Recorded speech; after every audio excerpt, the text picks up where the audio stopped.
Hey everybody, this is Sunlaw Studio and we're officially live. And all right, so we're on session 2 or it's not session 2, it's probably session like I don't know how many sessions I've actually done, but this is the second live stream. Um Hello Rin, hi. Hello. Welcome back. Thanks so much for being here. Yes, I'm super excited to be working on this again. As you might remember from last night, my inverted color palette and my color shift little rewards were not functioning, but I actually did get them fixed, so that's super cool. I also have my in-person setup a little bit better, so I've got the chat actually real close to the mic, so I can look right at the at the chat and talk into the mic. So that's just really helpful for me. Yeah, just little things like that, just gotta pay attention to the little stuff. I'm so glad that I'm just doing 2 nights back to back because I feel so tired today. I'm sure you're feeling the same.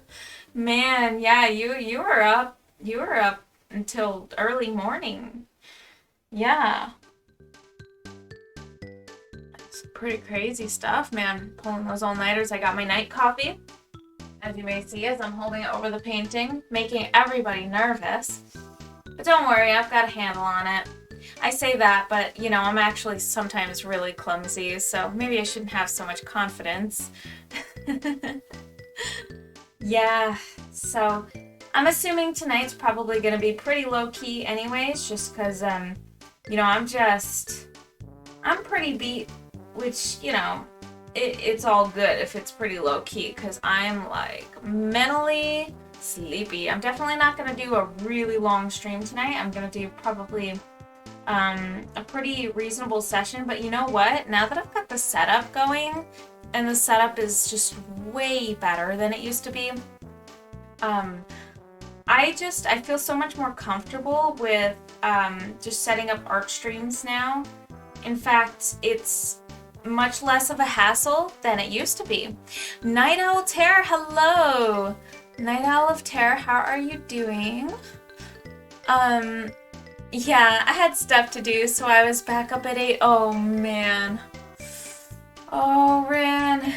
Any news updates with your Lego situation? While I was doing dishes today, I was thinking about it, and I was just like, oh, man. I was just thinking about the Lego thing that happened, and I know you're a busy gal, so I'm sure something like that probably takes the back seat as far as priorities go, but man, yeah, that's I was thinking about it today. Anyways, how are you doing tonight?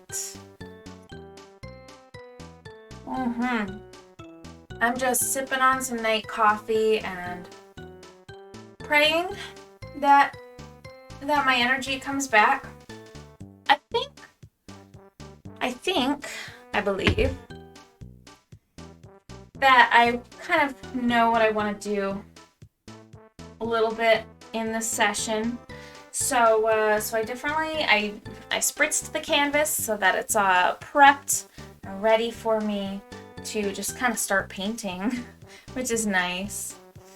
I'm gonna use my favorite brush. This is my favorite go-to for all things. There's a little piece of paint that just never washed out of it, and it's stuck in there. I have to pick it out because I don't like it. It's just white paint, so it's not gonna mess anything up, but it's still really crazy that it's there. Drives me nuts. Drives me crazy. I shouldn't have had a Frappuccino at 10 at night. Now I'm wide awake. Oh man. Night Owl of Terror.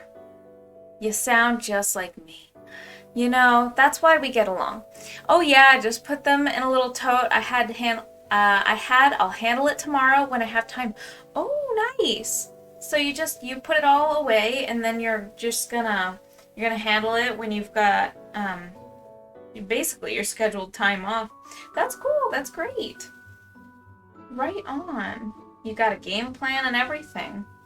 Hey, I wonder if like there's anything that you can do to kind of like, I don't know what you would do. Like, but I wonder if there's like a spray or something that would like help Lego structures hold together a little bit better.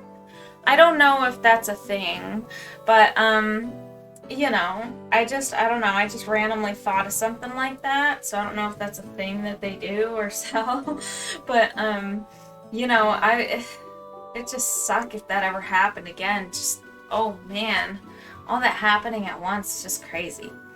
Craziness, madness. Yes. Oh, also, all of the lovely Halloween, in particular, rewards, not the candy corn, but by all of, I mean all of 2, because that's such a huge number. The two the 2 Halloween rewards are half off in point price, and also the cooldown time has been reduced to half as well. So tonight being the last night that they'll be available for this year, for the year of 2022, I figured I would make it a little bit easier to access them, which is so fun. Such a good time with painting. I get so far along in paintings that I get intimidated by touching my own painting. Does that make sense? There's Touch Fuzzy, get Tizzy, yes! Oh, that's so fun. Oh man, that's so great. I hope I sound all distorted and everything worked good. I moved everything. I set everything up so that hopefully it all works out really good. I had to redo basically all of the little filters and stuff. So there's some slight differences in the way that it renders and all that. And there's some slight differences in stuff like the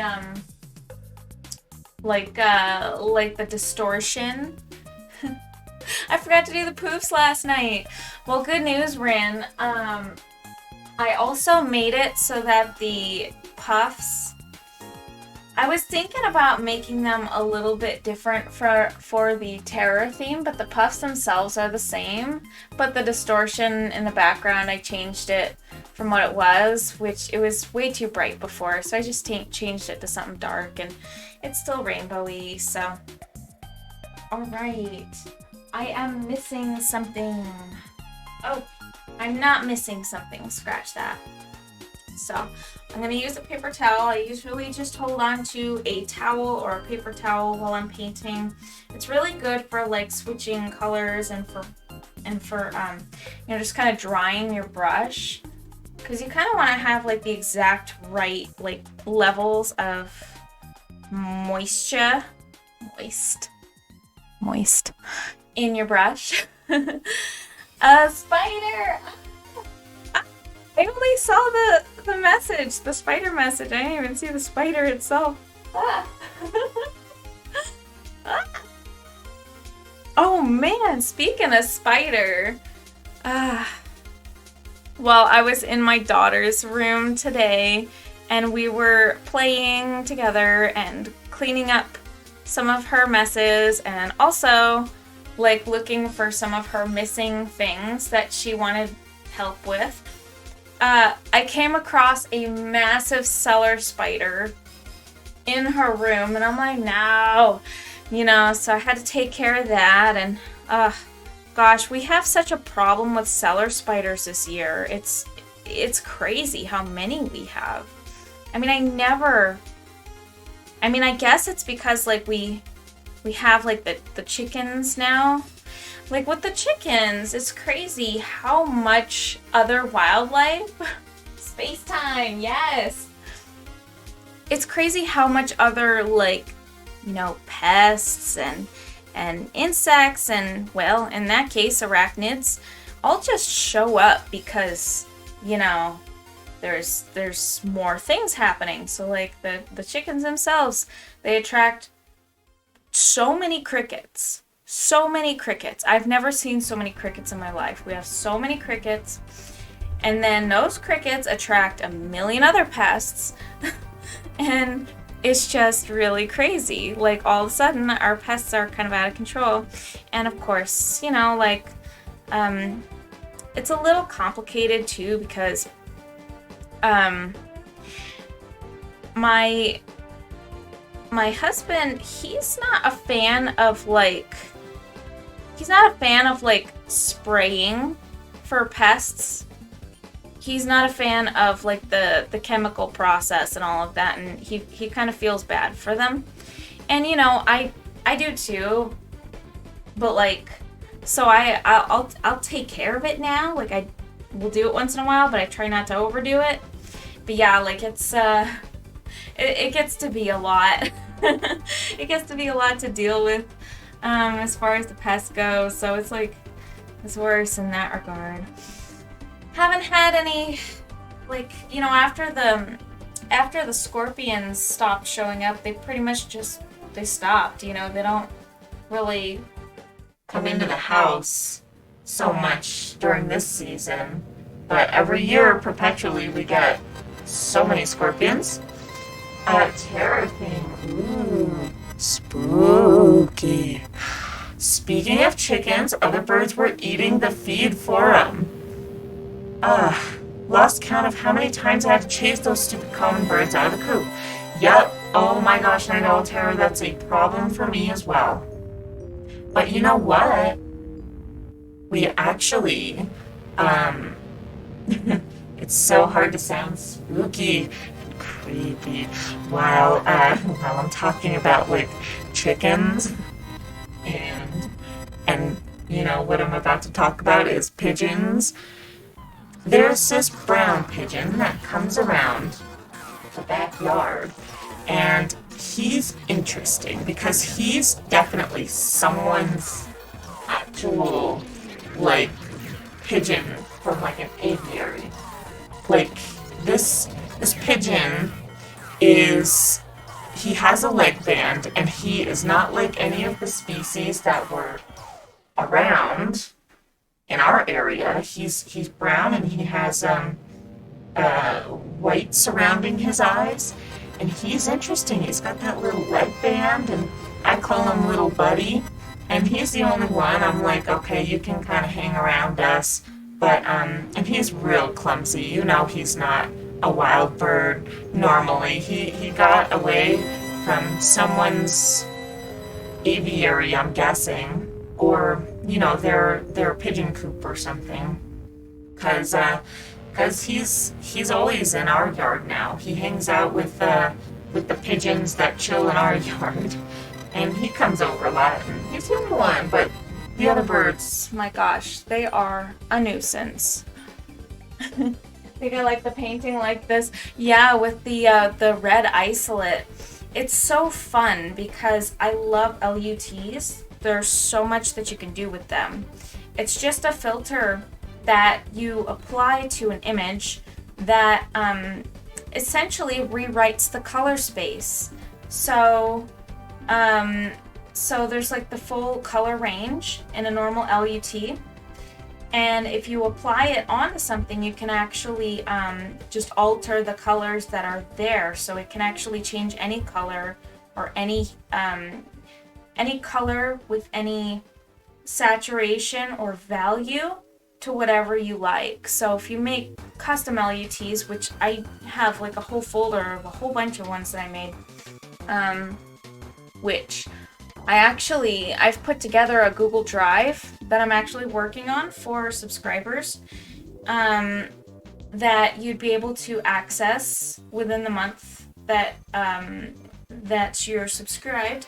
Part of my Discord with a link that goes to essentially this massive thing that I'm going to be continuously updating with things that I've created, things like video assets, and just visual assets and things that you can use for like whatever you like digital art. So there's like brushes and textures and things like that, and things for video formats or whatever you like to do as far as visual digital creation goes. I think that it's really cool to just kind of make a big library of stuff that you'd be able to use, and access, so long as you've got the subscription. Because I figured, it'd just be good to have like a little perk or something, besides emotes. And of course, you can use them for as long as you want after you download them. Doesn't matter to me. We have a massive possum and armadillo. What? That steal the cat food we put out for the stray cats around our place. Okay, the armadillo's really cool. Possums, those are interesting. The armadillo is so big we can hear him scrape his shell on our cement driveway when we are inside. That's so weird. Oh my gosh, Rin, armadillos. So I absolutely love armadillos. I last year or the year before, I learned that leprosy, like if you get real cozy and comfortable with a ton of wild armadillos, I guess like leprosy's actual, I don't know if it's its actual origin or like if it's just commonly spread in populations of armadillos, but like they can carry it, which is like really troubling to me. Apparently it's rare even then, and I think that there are like specific populations of armadillos that are like probably closer to the border of Mexico and in Mexico, but I don't really remember. It was just some random thing that I learned like 2 years ago or something. So weird. I love armadillos, but that little bit freaks me out. Of course, wild animals carry pathogens. Like animals of all kinds, humans, we carry pathogens. So it's like, but that's just one that freaked me out. Leprosy. Craziness.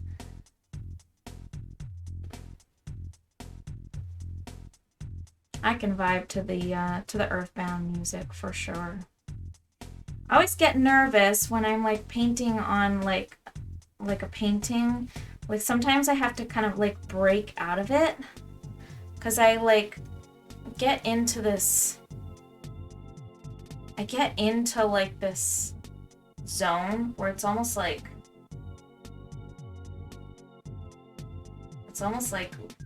I don't know, like difficult for me to paint over my progress because I feel like I'm gonna mess it up. And you know what? It's so funny because like it's not unreasonable to be worried about that because sometimes I do mess it up. I have messed it up before. When we first saw him, we were scared he's gonna hurt the cats, but he's cool. Oh, good. Okay, so he's like real chill around the cats. Man, that is so cool. Rin, you gotta get some like video, like sneak up. Oh man, I'd be so into that. Since this is a smaller stream tonight, mind if I share what I've done in Miitopia so far? Do it, man. Yeah, for sure. Like I haven't really played Miitopia. But I like it. I like the aesthetic of it, and like honestly, I like to watch people's like gameplay of it because it's funny. I'm so into it, Like I'm so into watching people play. Me myself, like it's just I haven't bought it, I guess. It's really what it comes down to.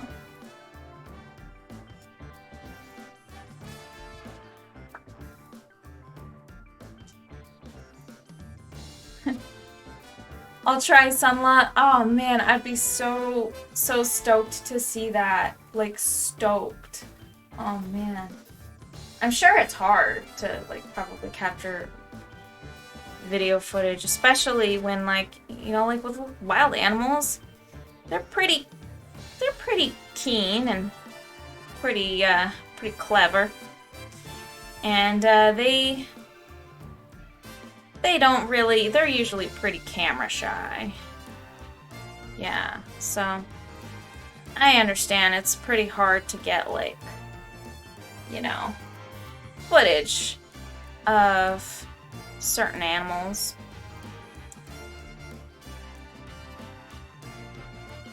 Even my chickens are camera shy, and that bugs the crap out of me because they're so funny. I would just love it if they just let me, like, get video footage of them, especially since they're such, like, huge huggers. Like, those girls, they chase me down in the yard. It's adorable how much they obsess over me. I go in the yard every day. If I go in the backyard, I have to be prepared for the fact that these chickens are going to want their slice of attention every single time I go into the backyard. And, like, I have a garden to tend to, and I have, like, a lot of things I gotta do in the backyard. But every time I enter the backyard, I have to, like, stop for the chickens because they demand the attention. What they do is they, like, gather around and they, like, run to me, and then they huddle around me, and they, like, you know, I call it sharking. Like, they shark around me, like they walk around in circles, and they will tug at my dress for attention. They tug, they, like, cutely tug and, like, act all playful with me. And so I'm like, okay. So, like, I'll sit somewhere, like, I'll go to a chair or something, then they all pile up on me, and they sprawl out, and, like, they'll try and give me hugs, and they'll try to push each other off. They're not very nice to each other, but they're obsessed with me. It's like, I just want to get video footage of, like, how obsessed they are with Mama Chicken. It's ridiculous. And it's super cute. But he may steal my phone and take out my kneecaps. Oh my gosh, because he's such a massive armadillo. He's armored. That's so crazy. He's armored. He's ready to fight. I went into the game blind, firstly. Secondly, I'm putting my crossover fanfic in it. I wrote that back in 2012 and 2013. Ooh, through 2013. Night Owl Terror. I should just say Night Owl of Terror. Sometimes I get tripped up when I'm reading your name, but that's just me. Anyways, that's cool. I love revisiting old stuff. Like, I have this, I guess you would call it, like OC character of mine. This little character that I used to draw of mine from back when I was in first grade. He was a little bird dude. He always gave thumbs ups. And, I never really named him, like, named him formally myself. And my mom, of course, she that for some reason upset her, so she, like, named the character for me. And then she made a website about him, like, way back in the day. And, like, I didn't have any, like, say in his name, but I was also kind of just like, whatever. But for some reason it did kind of bother me that she just kind of, like, hijacked it or whatever. She meant well, I guess. But anywho, that character I ended up revisiting back in 2010. So that is a long time ago. I haven't actually drawn him in ages, come to think of it, but he was, like, a little dude that I used to draw in first grade, and I revisited him and then actually gave him a real name. So, you know, I might draw him more, like, at some point. I might actually pick it back up. I love that, though. I love revisiting old stuff. Super cool. In the game, I mean, I wrote 10 books for that crossover. That's a lot. That's a lot. I saw you were saying something about that. 10 books. So, like, kind of just basically, like your little, they're like books, but they're not, like, published books. Basically, you wrote, I shouldn't, like, I'm not saying just, but, like, that's a lot. Yeah. So it's like you basically wrote what is essentially books that are like fiction books, with like a world almost, a whole like fiction world and everything like that. I feel like you're really good at that. You definitely got the creativity, especially with the writing. It would be so cool to see you one day publish like a fiction book that, because I would definitely buy. Like, don't get me wrong. I would buy a book that you got published. But, I just think it's really neat because I feel like you definitely have a knack for it.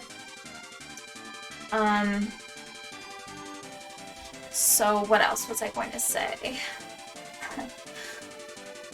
The only OC I really have that wasn't just a fan insert is my Pokemon trainer. She's been the same since we could have a girl trainer. That's really cool. Yeah, so what's your character trainer? That's great. Yeah, so like every time you would name your character the same name, as a female trainer, and essentially probably most likely try to go for the same team, or at least a similar style team, I'm guessing, just to kind of hold some kind of cohesion. I mean, I'm just guessing. Obviously, that could be completely off. That's nice. That's real neat. I always name my character something that's like either a nickname, or occasionally I've kind of like done my own thing, like sometimes I would make male characters in games, and I would name him Roy, and he would he would usually sport like some kind of, he's either Andy, A-N-D-Y, because it's just like Andy, A-N-D-I, my nickname, and so I would sometimes I'd make a male character, name him Roy, which I kind of stopped doing because my husband at one point expressed that he hates the name Roy, so I just kind of kept it to myself. I was like,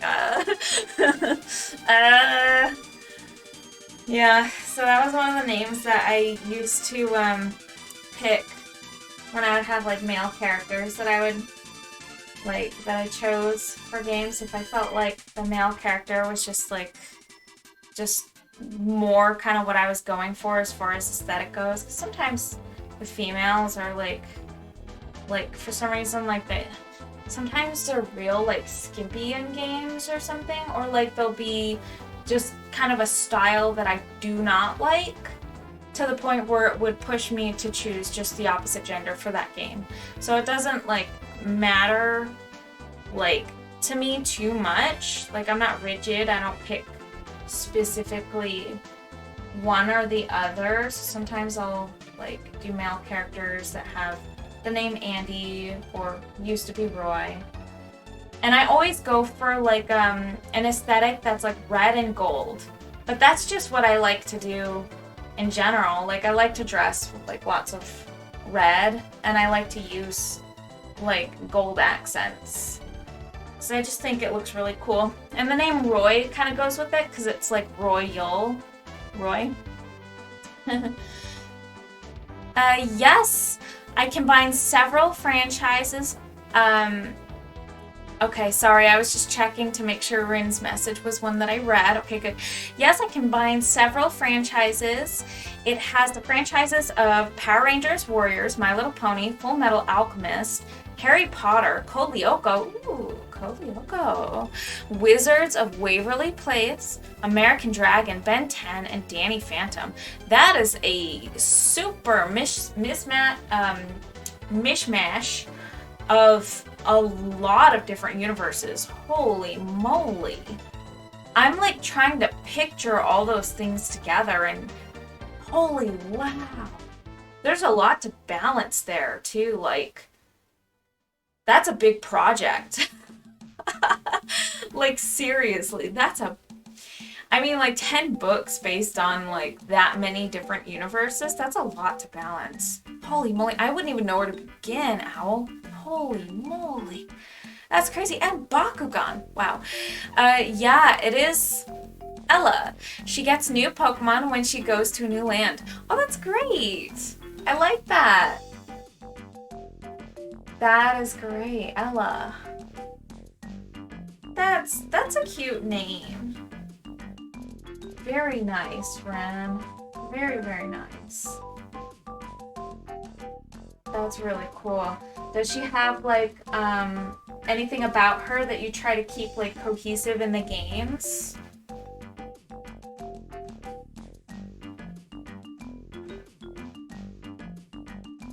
I do like that kind of stuff. I do. Yeah. My Roy character,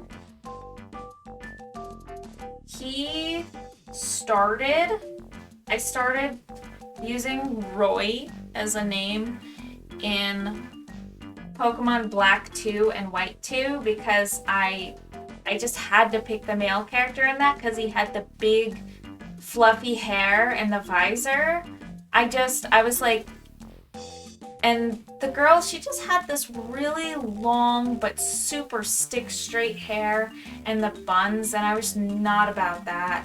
I was just like, this is a generation where I'm gonna have to pick the male. I shouldn't say generation because like for some reason Black 2 and White 2 feature different like characters. In Black and White, I picked the female because her name was Hilda. Like, normally, her name is Hilda, I think. She looked just like college me. Like, identical, pretty much.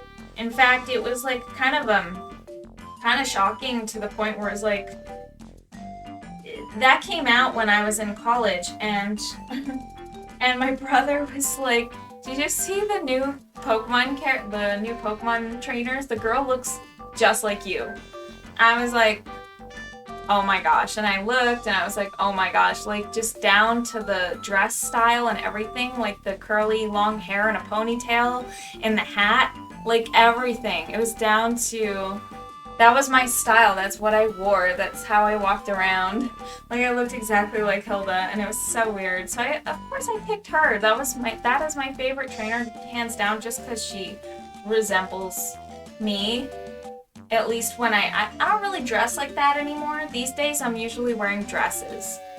And I look a little older, so, you know. But back in my day, I looked like Hilda.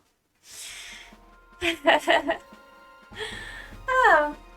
But she has her favorites like my Gengar and my Shiny Gardevoir that I've had through every game I could use them in.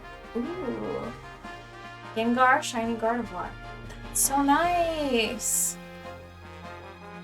That's nice. I like that. I like Shiny Gardevoir. I like the blue. It looks so good. Really like Shiny Gardevoir. And Gengar, of course, you can't go wrong with Gengar. We talked about this last night. We like ghosts. And you like ghosts. And that's something that I can appreciate. You know what? I think I'm going to use the fan brush this time. Let's get a little bold. Let's get a little bold here.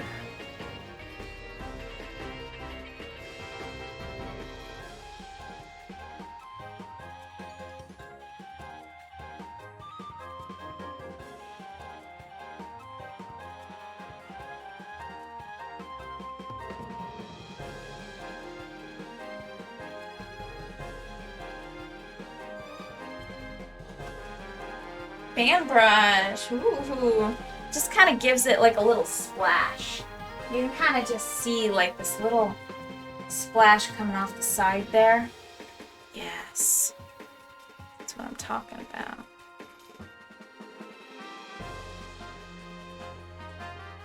Just gives it like this.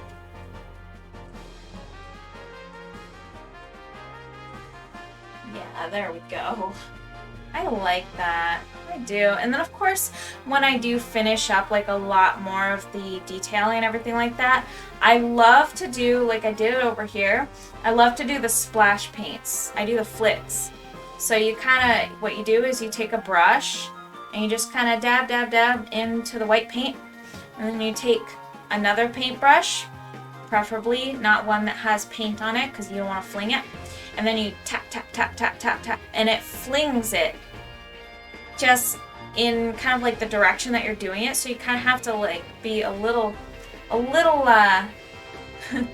have to be good about like the angles and everything that you, so you don't cover up any important details. You also might want to like throw down some towels and it can be messy. It can be a big mess. She's super excited about the new land and getting a ghost puppy. Ooh, that's so great. I'm happy for Ella. I'm excited for her. The first of 11 books. 11! Oh my gosh, I miscounted. Had myself, my sister, our cousin go up against a villain named EME after we were granted powers and formed the team Power Rangers EMBD. Evil must be destroyed. For some reason that like gives me, why does that give me like, in of itself gives me like some big like Code Lyoko vibes right there, which I kind of like. Yeah. I loved Code Lyoko. Upon her defeat, EME resurrected and sent the previous villains of the PR franchise. PR. I have to look back at that PR. What does that stand for? I don't know what that stands for. PR franchise into other universes. I was then granted an ability only I could use from the hub world. I then vanished into the next universe and book 1. Wow, that's a lot going on there. Holy moly. That's pretty cool. Right on. Right on, right on. Yeah, I have a lot of appreciation for people who can write stuff, especially fiction. I mean, I actually don't really read a lot of fiction, to tell you the truth. I was never a big fiction buff. I always gravitated toward nonfiction books, things that are more like educational stuff, which I know is not a lot of people's cup of tea. Like very, very much get a lot of weird looks for that one. So it's kind of like, I don't know, like for some reason I struggle to read fiction. I think it's just because I struggle to follow along. But when I'm learning something, it feels more engaging, but usually I'm also writing notes, and I don't always go in order in the book, because normally you don't if it's like some kind of educational thing. I mean, you can kind of skip around without any real repercussions, and I think it's just because I'm super ADHD and just can't focus. It's probably what it is. I mean, I just always struggle to focus. I've had a lot of appreciation for people who write, and for people who write particularly fiction, because it takes a lot of imagination and you just let your brain go wild. It's such a good creative outlet. It is such a good creative outlet. As far as like fiction stories go, though, I'm not against them. I actually really like fiction stories as long as I have like the patience like there, or like I think like movies and stuff I can handle a lot better. When I was a kid though, like I loved letting my brain just go wild, and I used to do this thing where like I would go into my grandma's garden, and she had this massive yard. I'd also do it in my parents' backyard, where it's like I would walk around for hours just, this is such a weird thing. People are gonna think I'm just wacky, but I don't care. I'm just gonna tell. I would walk around for hours and I would make up a huge story. I would tell myself a story. I would never write anything down, which made them just disappear from my head. But I'd walk around and I would make up these fantastical stories, and that was like almost like my creative outlet. But they would disappear. Like I would never remember them. Didn't matter too much, but it would just, it was so interesting because it would entertain me. It felt good creatively, and that was like, you know, back when I didn't really have art supplies, so it's not like I could really, you know, just go do art.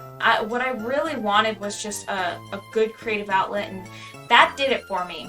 So, but I always tried to write down those thoughts, and they go so fast in my head, I can't get them down on the page, you know, and then I go back and I want to change things, and then I drive myself absolutely insane, like batty insane. I could not write fiction because I just won't write it. I just don't have the patience, I guess, for the process, which is so weird because it's like I have the patience for like these like 10 million session paintings, but for some reason the writing gets me. I don't understand what's wrong with me, but but you know, it's just, I just have a lot of appreciation for people who can do things that I can't do.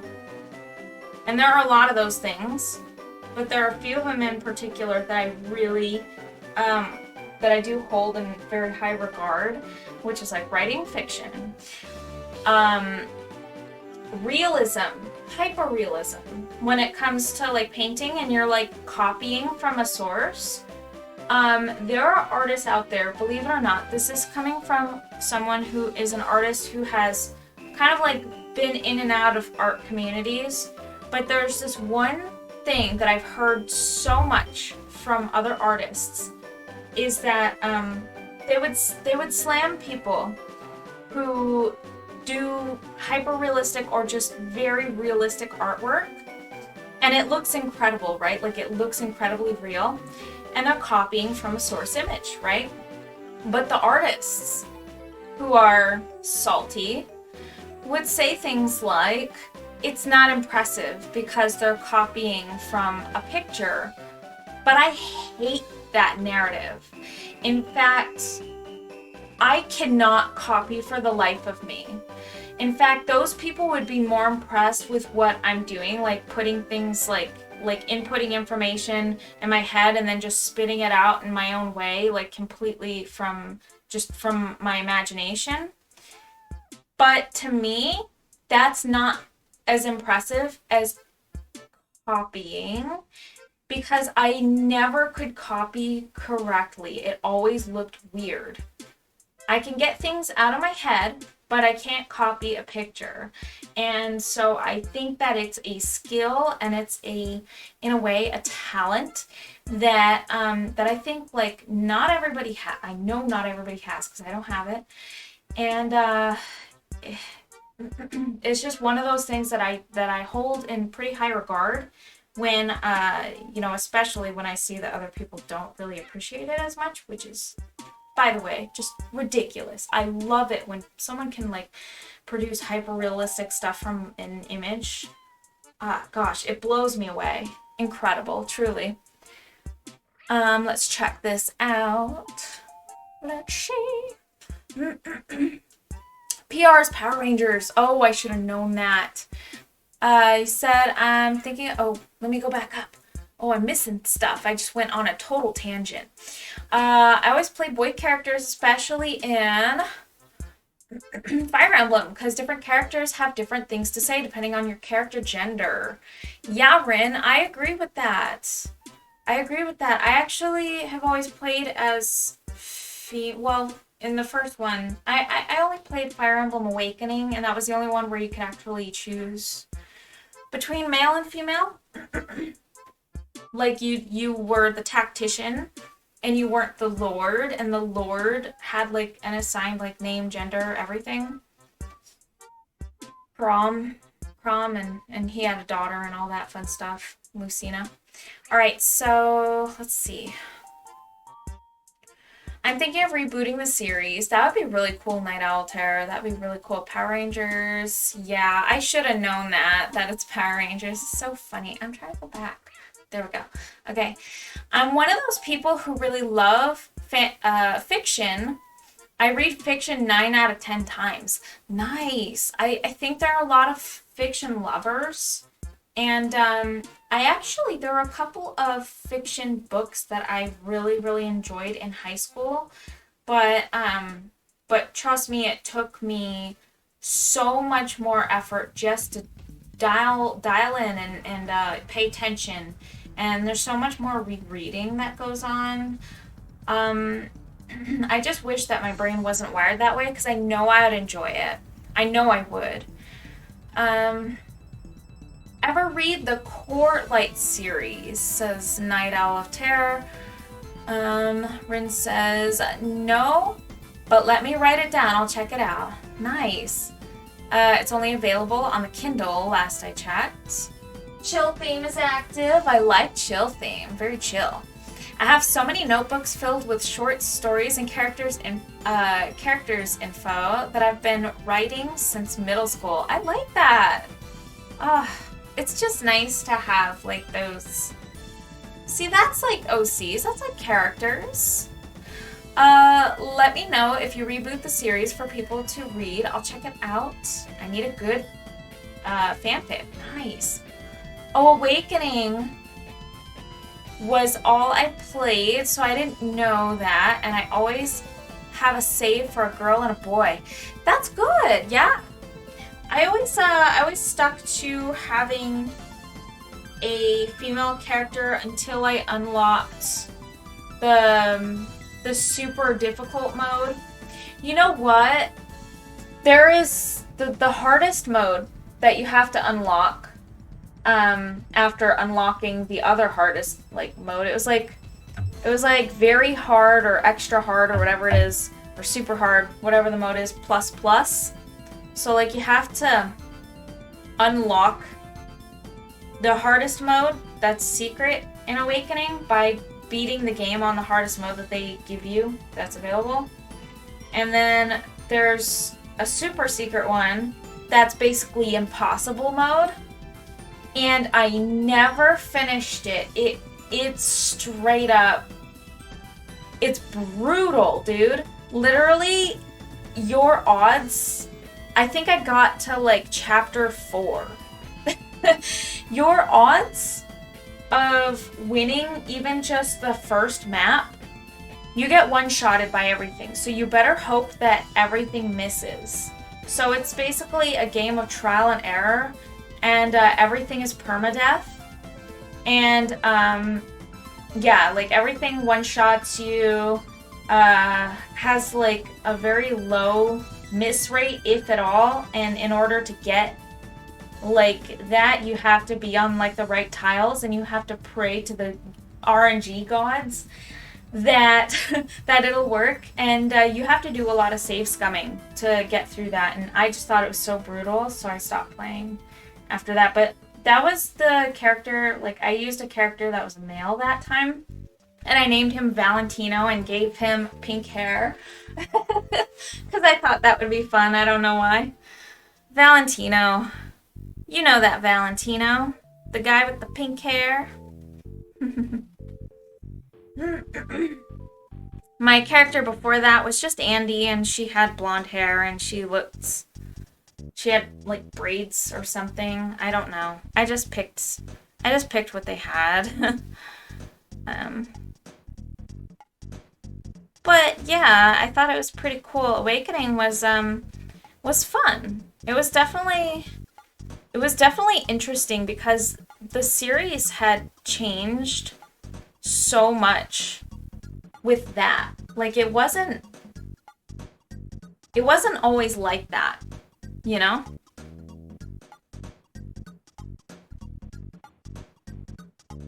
It wasn't always like that. It just kind of became that way.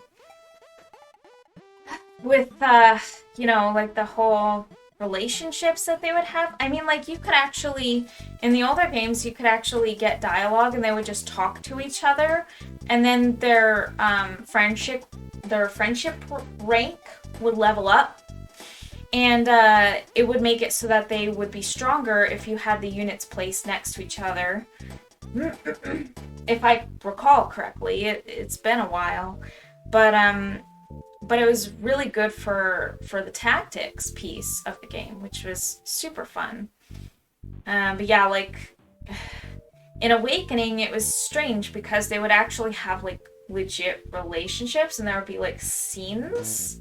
So it was so much more in depth, and that would also happen, like, between, like, battles, so that was also different. Like, there were so many things that they changed in the formula that, that I thought just, it almost made the series a little, cause it felt almost like a little bit like they're playing with like some dating sim kind of formula a little bit, and I wasn't as into that. I actually just liked the tactics piece. But the game definitely served as a very good tactics game. The only thing is when you get the DLC, and there's so much DLC, I think I bought all the DLC. It costs a lot of money. And it gets you, it boosts you really far ahead. But I don't like that model. So, and they're still doing it. So I kind of just stopped supporting the series. You know, it's kind of very, it's almost gacha game style, you know? I'm not a big fan of that whole thing. Oh, man. Those characters and all, that never went anywhere. It's just a bunch of short stories, but I used them for pretty much everything. Oh, yeah. I mean, it's really cool, though, that you have that notebook. I mean, they could have a... Oh my gosh! Hello! Am I beep booping? Hello? Beep boop Noelle, how are you doing? Alright, so Rin says... I need to try to beat 3 houses. I haven't been able to finish it yet. And then also, Night Owl of Terror says, I don't even care about Fire Emblem, to be honest.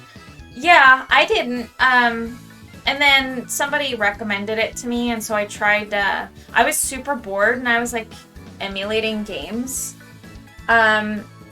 Shame on me. Shame on me. But this was, like, over 10 years ago, so there's nothing anyone can do. Anyways, I had, like, Homebrew on the Wii, and I was obsessed with emulating old games on the Wii. So, way back then, it was probably, like, some close to 15 years ago, like, somewhere between 10 and 15 years, something like that. It was a long time ago. Someone recommended that I play Fire Emblem Sacred Stones. So I did that. I played Sacred Stones. And it's a long game, and I binged it, and I didn't think I was going to care for it, but I actually really had a fun time with all the critical thinking and all of the, just the tactics. I'd never played a tactics game before that, and that was my first tactics game, and I thought it was glorious. It was great. And then I played the other Game Boy Advance Fire Emblem game, the one that features Lyn. And I finished that one too. I liked it, not as much as Sacred Stones, but I still liked it. And then I got Shadow Dragon, so I played that. And then I went back and I emulated like an old like Japanese copy of the first Fire Emblem on, I think it was NES, so it was super old, and it was Japanese, so I didn't understand it.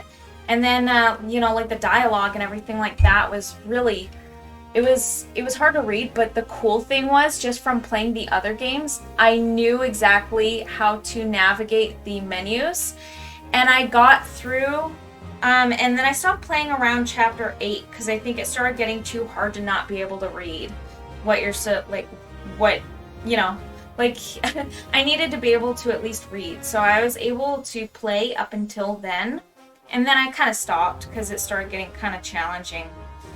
But I realized, though, that Shadow Dragon is actually a remake of the first game. and it features Marth and the same exact characters and everything. So it was basically like playing that game. So it was almost like, you know, it was so easy to do for me because I already had my test run. I had Shadow Dragon. Then I played Awakening, and then that's when it got weird, and then I stopped playing. Blasphemy! Oh man, oh, it's part of the reason I love the new games. I used Ella in Awakening. Oh, hold on. I'm actually missing some stuff here. I went on another tangent. I go on so many tangents. Though the new game was announced, it seems interesting. I used Ella in Awakening. Says Ren. I used Ella in Awakening as well because your character had memory loss, and I thought it was funny. Oh, that's great. Yeah, like waking up in a new world. It's part of the reason I like the new games. Probably like the kind of like dating sim almost vibes. Fire Emblem is good. Some Fire Emblems are really good, and some of them are Awakening or later. Yeah, oh my gosh, Noelle, you're holding pretty much the same stance as me. 666 channel points. Oh, yeah, that's very Sunla vibes right there. I'm not trying to, you know, I'm not trying to ooze 666 is everywhere, but that's just what happens, you know. Especially when you hang around me, it spreads like a virus. Fire Emblem Engage seems interesting. What is that? It's one of the newer ones. Oh, it's the new one that they announced, huh? With the weird switch hair characters. The best one is definitely Path of Radiance. Oh, I did play that one too. I played those on Wii. I feel attacked. This is a joke. I'm not offended by y'all's opinion. Fire Emblem Awakening is and on is good. Well, until Three Houses. So what was wrong with Three Houses? I've heard the same opinion before, Rin. But yeah, like people kind of relentlessly attack Three Houses, and I don't know why. That was like one of the ones I actually was considering getting. I'm so excited for Engage. Nice. I don't think Awakening is bad per se, but it knocked a lot of what made the series so strong out. It just changed the formula that everybody was really familiar with. And so like it's not necessarily bad, but it changed some mechanics, and they played with some things to make it fresh and interesting. And I think that it probably worked as far as like appealing to the West. I think they did a good job. Appealing to me, not so much. So I lie on the other side of things. I do like the tactics part. I didn't care too much for the personal relationships, kind of like, you know, it almost like soap opera-y vibes.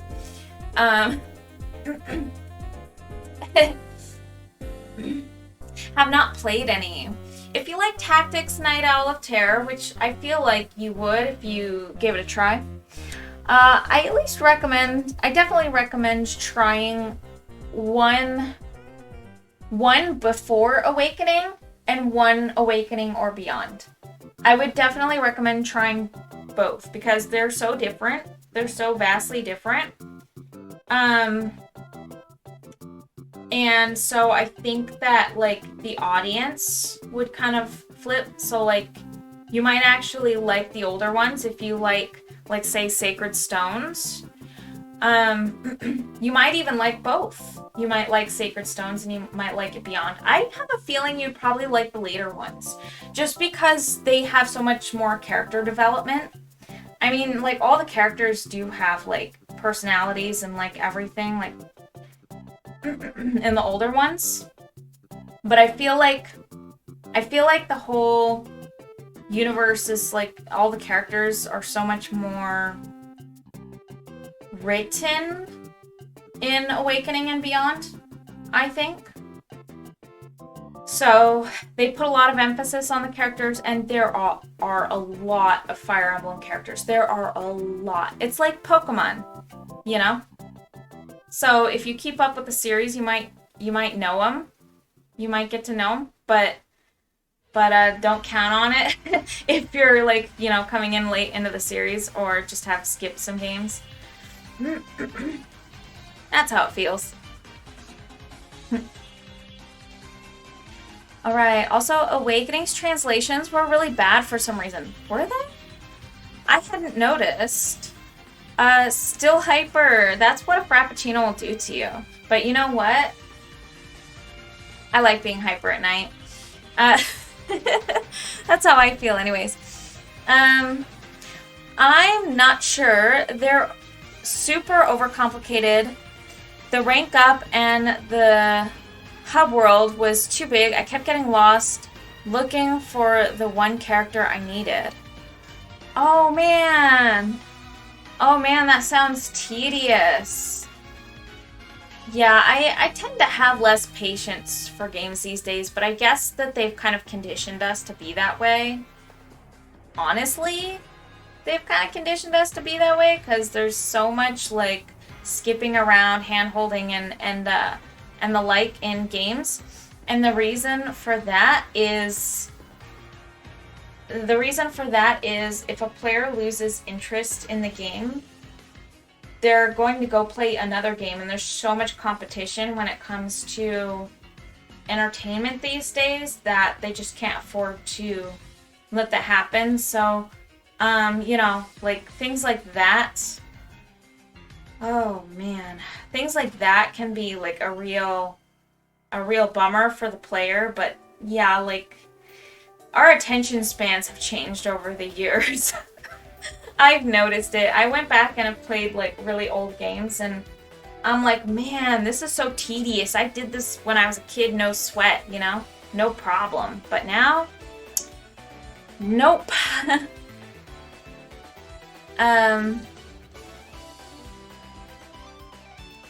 Also, Three Houses had a ton of units. I couldn't keep up with all of them. Oh my gosh, so many.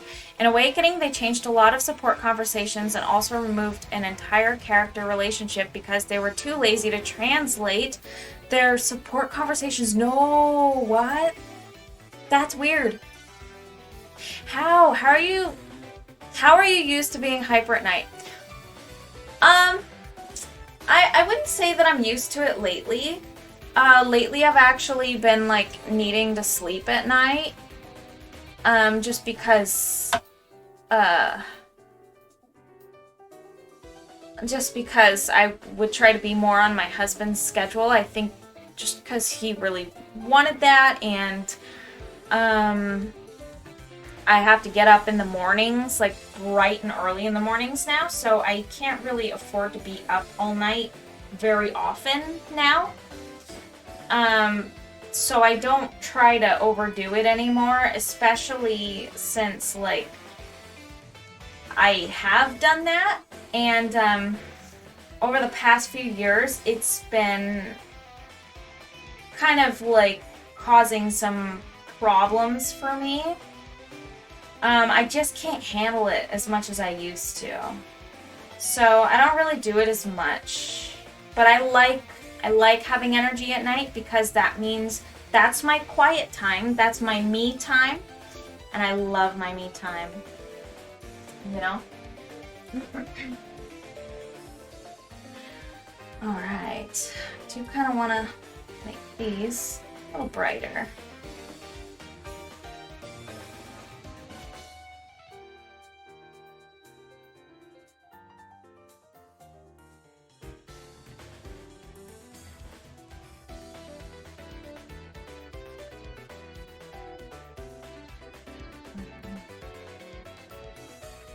Sorry guys, I'm like really just getting into here and like getting this splash effect going, because it takes a little bit of my concentration here. So I do apologize. Alright, I think I got that splash effect going. Looks pretty nice. There we go. Alright, very nice. Oh, a spider! Oh, man. And I wanted all the characters, but if you don't befriend them quick enough, they get themselves killed or just disappear. And I'm just like, I want to be your buddy.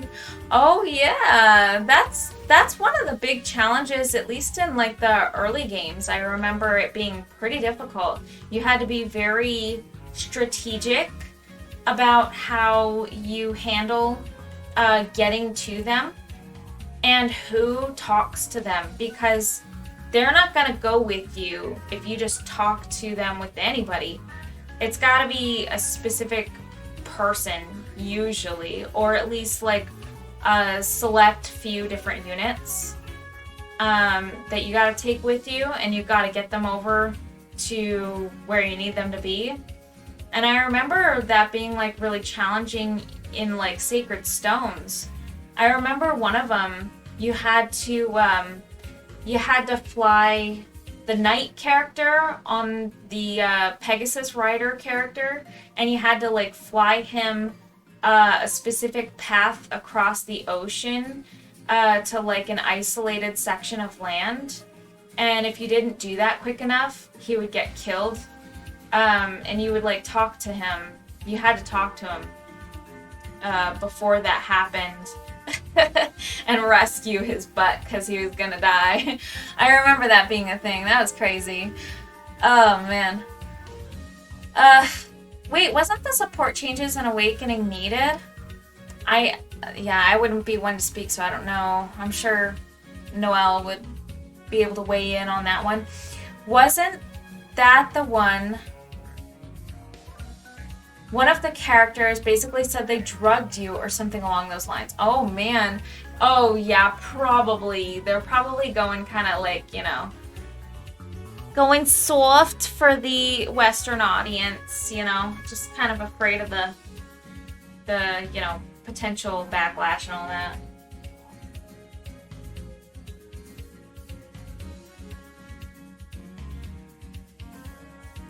Hey man, I mean, that makes sense. It really does. I get it. I get it. Trying to dry brush this with this fan brush. That's a challenge. Alright, I can do this.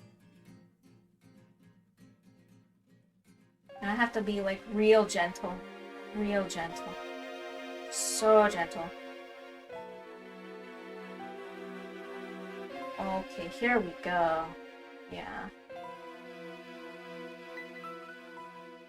Very, very gentle. Touches with the fan brush to kind of show splashes of water. Just some turbulence, you know? We just want to show that there's some turbulence.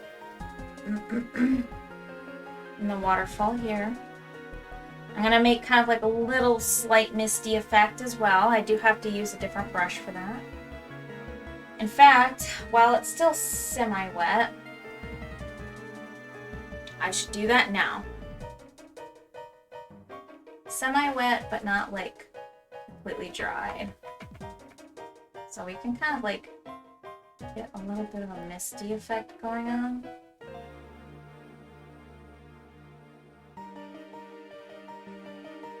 Definitely need to do like really, really light touches. That's what she said.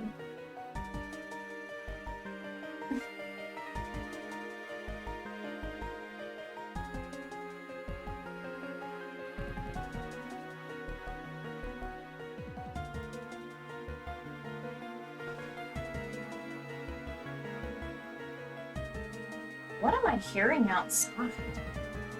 Am I hearing something outside? That's so weird. Okay, let's check this out.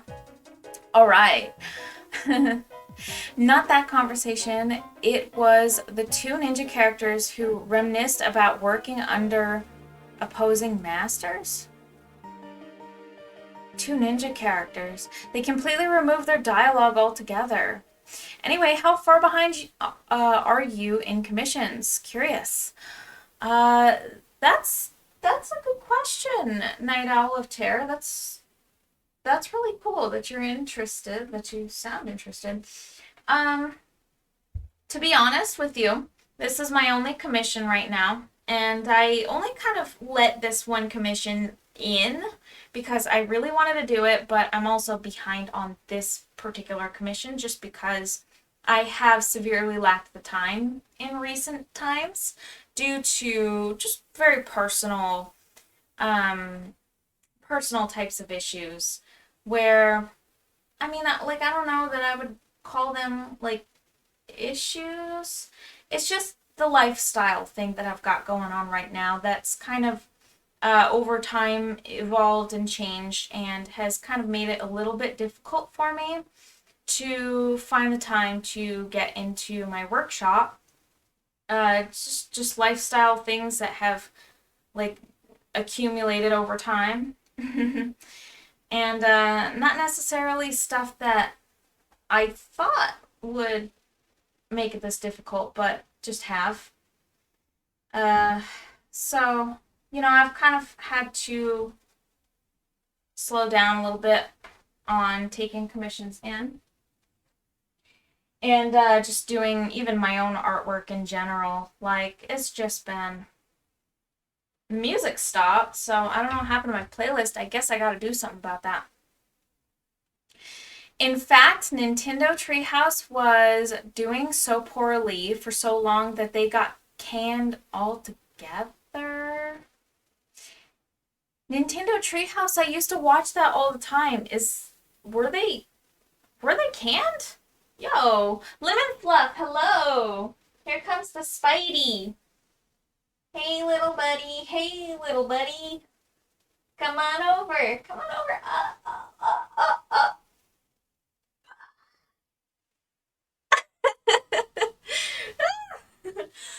All right, so I'm going to go, like, I guess change the music, like get the music started again. I think my playlist just randomly said, I give up.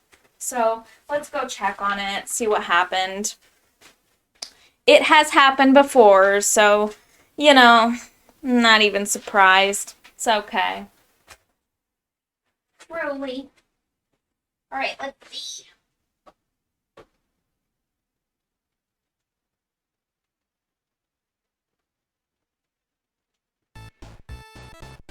Yeah, it did stop by itself. How peculiar. How strange. How strange. There we go. Oh, just sipping on my night coffee. Feels good. Makes me happy. I'm almost done with my night coffee here. You can kind of see. Don't be scared, by the way. Oh, Paper Cramorant, thank you so much for being here. You are awesome. I appreciate you very, very much, and your kind words mean a lot to me. Thank you. Nice, candy corn theme. Here we go. Well, eventually, I'd want to get a commission done. Ooh, well, I'd be super interested. I do want to make sure that I am able to get things out in a reasonable time frame. Unfortunately, lately it's been a little bit difficult, but now I've said this before, but I foresee that it will probably improve as far as time in my workshop and to be able to just focus on my art streaming, and all that fun stuff once again. So, but I have said that before, and it ended up getting worse. So, take that with a grain of salt. I definitely don't want to take on more than I can handle. If that comes at the cost of, someone else and their time constraints and their patience and everything like that. I like to get things out in a timely manner because I respect other people's time. And I would feel horrible, like I do now, with just, being behind on stuff. That's the way it be. But Noel is tremendously patient. He is so awesome. Seriously. I'm just wondering, Noel, I'm not trying to be rude or anything. I would like to know if you don't mind. Sayri or Gaius. Wait, I remember those names, Sayri and Gaius. I remember those. I love Sunless Studios. Oh my gosh, you're so sweet. You're so sweet. Thank you so much. Your sub means so much to me, Lemon Fluff. I adore you. Oh my gosh. Hold on. Super fun. I've got this ready. Yeah!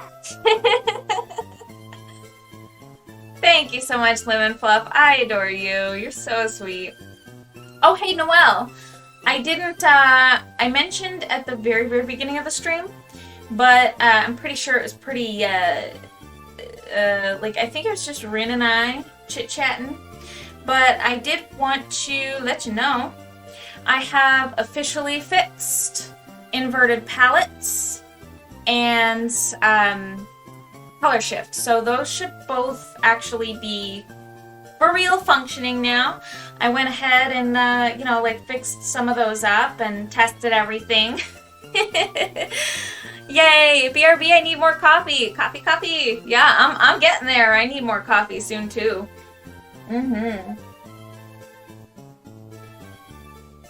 Oh yeah. Now I need more coffee. That's an empty cup. Oh wait, sorry, this might have been in Fates. That's probably Fates. There's a conversation that was replaced by just a whole bunch of ellipses. That's really sad. No. The whole conversation was just like, oh, that's, well, I mean with like, Fates. That's terrible. That's terrible that they did that. Oh man. There's no, like, maybe for like the earlier games I can kind of understand.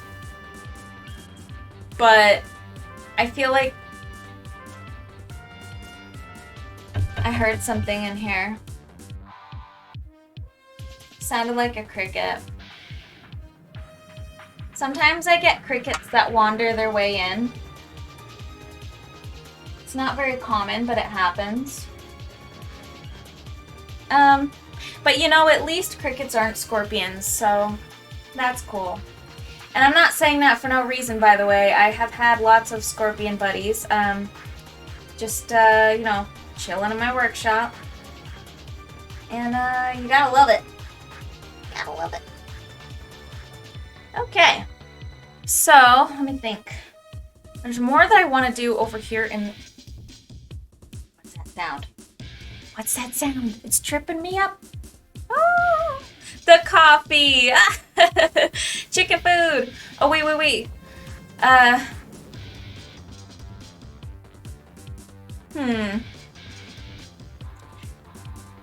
Right, the brothers. I believe so. It was a really long and important conversation. It was a big part of their backstory and the characters' arcs, and the whole thing got cut. That's so sad. What? Chicken food. Oh, yes. The crickets. Yeah, the crickets are chicken food, for sure. Although we have excessive amounts of crickets in the backyard, and I actually finally started doing something about it, because it's ridiculous how many crickets are out there. So I created a cricket pit where the crickets can dive into... you know, it's kind of sad that I do this, but the amount of crickets are excessive. Like, so excessive to the point that it's just not sanitary. So I've got a little cricket death pit going on out there. I have one of my empty terrariums, and I have it set up against a wall where they like to hang out, and then I have it baited on the edges with a little bit of peanut butter. They really, really like that.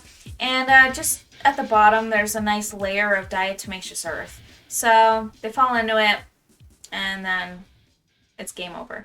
Which, you know, I don't like to think about like doing stuff to animals, but you gotta kind of have control over those types of things.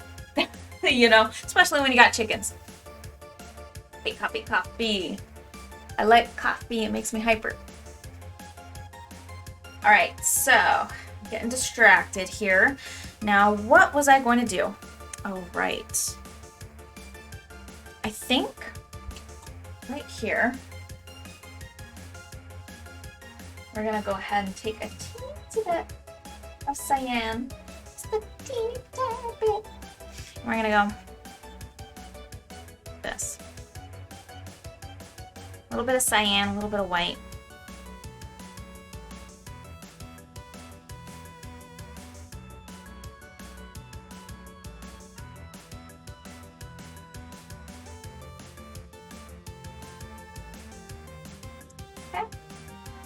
Alright, so I do think I kind of want to like make that color a little bit more rich. So here's what I'm going to do.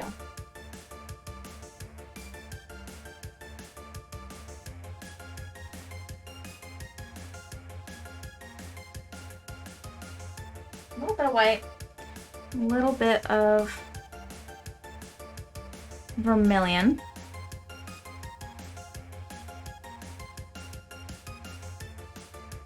There we go. A little bit of white, a little bit of vermilion. I want it to be kind of light. I just want to kind of tap along the edge here. I just want to be like real light with the brush. Really light. Kind of like follow along the curvature of the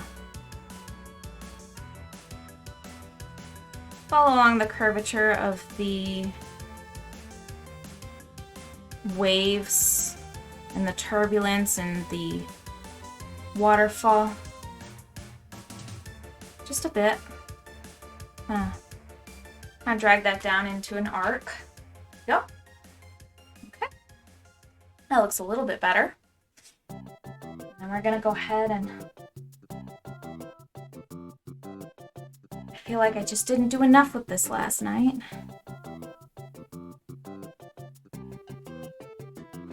I think if I lead off with a little bit of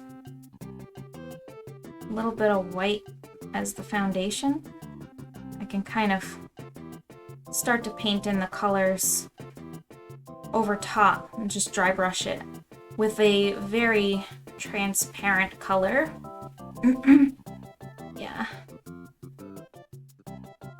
That usually really ends up working out for me when I try to do my little color over effects.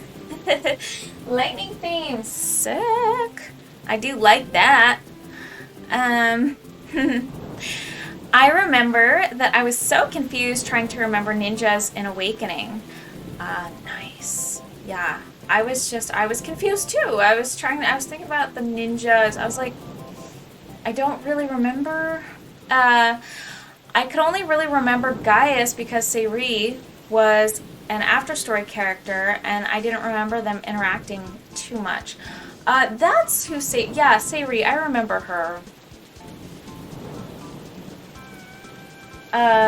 Gaius, and I remember him vaguely. Caffeine's wearing off still.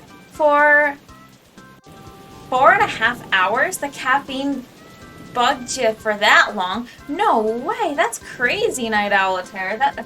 I wish I had that kind of boost with caffeine. Mine doesn't last that long. I'll trade you. It's crazy. Ooh, yes, the best theme, finally. This theme is so fun because this is the only theme with a visual effect plus a sound effect that plays in the background. So you get to have some really nice, calming thunder and just little rolling thunder sounds. It's just really relaxing. Thunder and rain. I like it a lot just because it's such a relaxing thing. I don't know. I like rolling thunder. It's nice. Thor is going to get rid of the yucky candy corn. That's the fun of the theme changers, that they can only be used once, so you can't have like a theme battle and like just try to switch it back to the same thing over and over and over. It's like once it's done, it's done. It's squashed. Which, then you just change it to something else. But I was thinking of, if I end up having the time, which, you know, once again, we're running into the wishful thinking. But, I was thinking that perhaps it would be pretty cool if I made like I do have the chill theme. The chill theme's pretty cool. But if I had like a holiday theme, that's very holiday-y, like super holiday-y, and that one could be like redeemed multiple times, right? But it would be like a limited time one, like, you know, toward the end of December.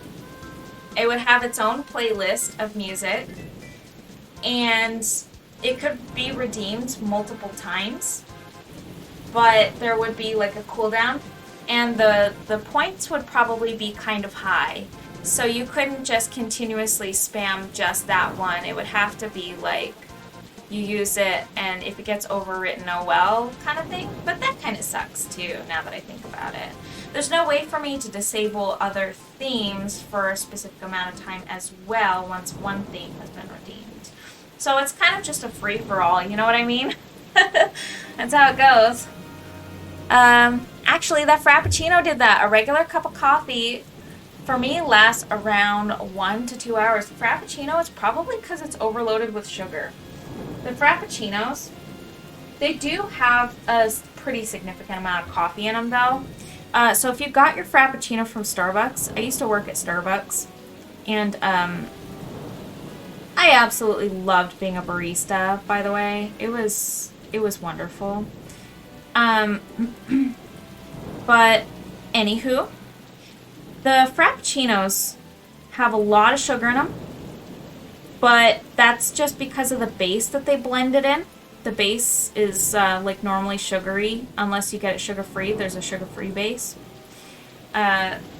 So like the flavor, it gets probably right around the same amount of like just regular flavor as like a latte, but then you're also adding base to it, and the base is like thick, heavy pumps of just this sugary, corn syrupy mixture that either tastes like just regular sugar or coffee flavored, like a vague coffee flavor. But you also get something called Frappuccino Roast, which is, they would take these powdered bags of like basically what is instant coffee and make it for like make a batch for the whole day, or you know, multiple batches throughout the day, it just depends. We would mix up Roast, and Roast was just like, it was just water mixed with like this powdered coffee, and it was basically like a cold, kind of like not a, you know, temperature controlled, I guess, like an instant coffee that is kind of closer to the concentration of espresso. So it was like really, really fine powder, and it had actually like a real kick to it. So if you're getting like a tall, which would be the small size, it would probably be like, let me think, the pumps themselves of the coffee roast, it would probably be the equivalent of like 2 shots of espresso, or at least close to it for like a tall. For like a grande, for a tall you get 2 pumps, for a grande you get 3, and for a venti you get 4, if I'm remembering correctly. And so, like, you would probably get the most coffee concentration in, like, I want to say the concentration would be higher in a tall. But the grande is also, like, you know, got a pretty good concentration as far as coffee goes. But yeah, like, I mean, it's just a really, it's like having a few shots of espresso, really. I mean, the Frappuccino roast, it seems pretty light, and they really, really sugar it up so that you don't really taste it very much, but it's in there. Unless you get like no coffee, you can get like no coffee, and then they can give you like the plain base, and they can just like not give you any roast. That's cool too. But yeah, like if you get one with roast in it, it's like pretty decent caffeine content. Like most everything there that's a special drink is near pure sugar and sweetness. Yes, I agree. I mean, totally. Honestly, my favorite sweet drink, the thing that I absolutely loved, it was my go-to, was I would make myself, or I would have my coworkers make for me. I would have a cold brew iced coffee. When that came out, that's what my go-to was. Before that, it was just regular iced coffee, but the cold brew is so much more strong, and it just has a better taste to it. So I went to cold brew. But cold brew iced coffee, I would get like a venti ice. So, you know, like it's a really big cup, venti ice. Not the Trenta, you can't get a Trenta of that, don't even try. Especially, unless you want like a heart attack, don't even ask, don't even try. They don't sell it, and you don't want it. So, anyways, I would get a venti ice, cold brew iced coffee with extra caramel. I would layer the bottom with caramel in a really fun pattern. And then I would do 3 pumps of white mocha, 3 pumps of toffee nut with cream, and then I would put whipped cream on the top. So like a toffee nut white mocha, the combination is so good. Oh, it is delectable. Like, it is so, so good. You could also pair toffee nut with just regular mocha, and it just works very, very nicely. It's like closer to I guess, Nutella, if you do something like that, but it was just, delectable. That was my thing that I would have that's like a treat. And like super high caffeine content, which, by the way, I was pretty irresponsible when it came to the amount of caffeine I was ingesting. I had heart palpitations pretty often, and one of the times I overdid it so bad that on my way home from work, after I got myself a really big cold brew after also having other caffeine throughout the day, I had to pull over because my heart was going so fast. I had to pull over into a parking lot and stop and just lay down for a second because my heart was going. So you need to be like real careful because you can, like, especially if you have so much access to it, you know. Ugh, guilty. I was guilty of that. Yeah, pretty terrible. Don't be like me, you guys. I was pretty irresponsible with the amount of caffeine. Actually, like, toward the ends of my days there, I ended up resigning, putting in my 2 weeks, and I ended up leaving because I was moving, and management was getting kind of bad there anyway, so anyways, I digress. I was getting better about the amount of caffeine that I was ingesting. So, like, you know, I'm aware now that caffeine can really do some crazy stuff if you're, like, reckless with it. Because I was pretty reckless. And you definitely shouldn't do what I was doing. Definitely don't advocate for it. And if you're going to go for that venti ice, the cold brew iced coffee, which I don't recommend you do unless you have a really high caffeine tolerance to begin with. Yeah, just, like, make sure that that's, like, your only caffeine for the day, because I just don't recommend it. You know what I mean? Like, after my experiences that I've had, don't do what I did. Yeah.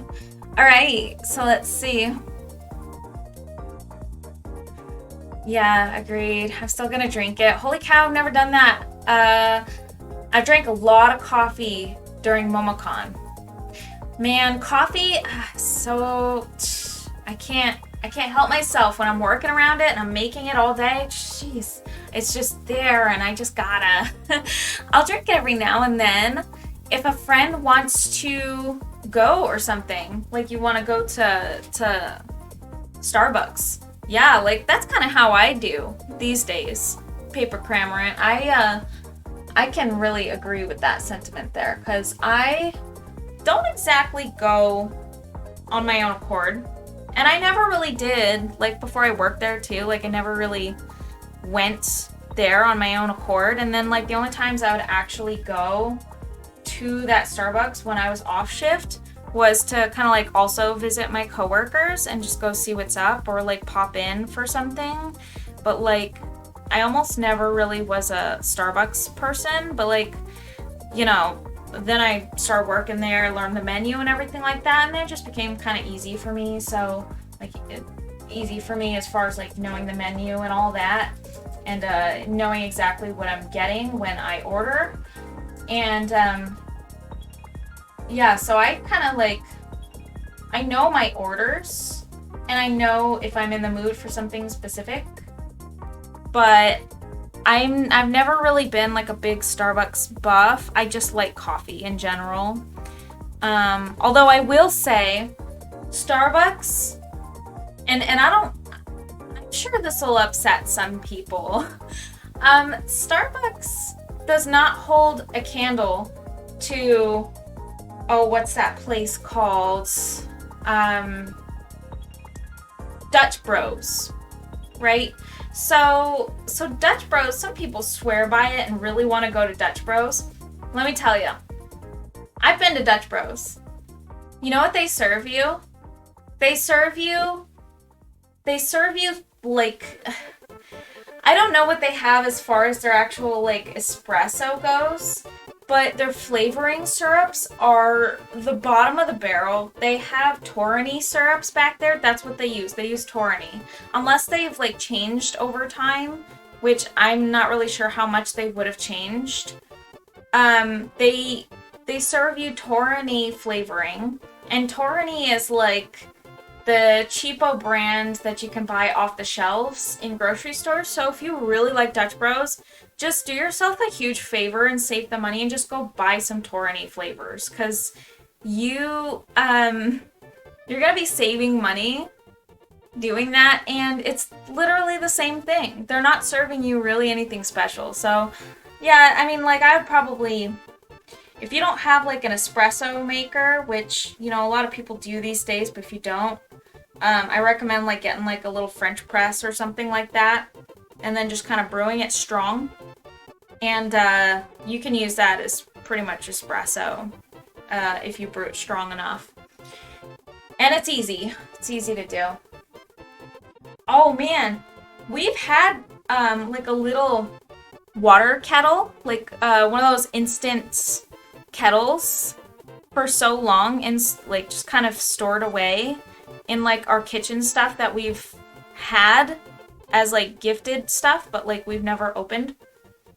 And I was so amazed that we had that in our storage, because it was unopened and we've had it there for years, but I hadn't ever really thought about it. And I recently brought it out, and oh my gosh, it's a lifesaver. You don't realize how much hot water you need for things. Like, you want to make yourself a pack of ramen, just fire that thing up. It takes no time at all. You want to make yourself a nice little tea, just fire that thing up. It takes no time at all. You want a French press?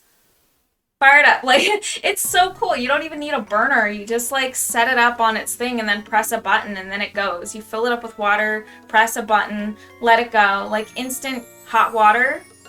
And oh my gosh, it saves me so much time.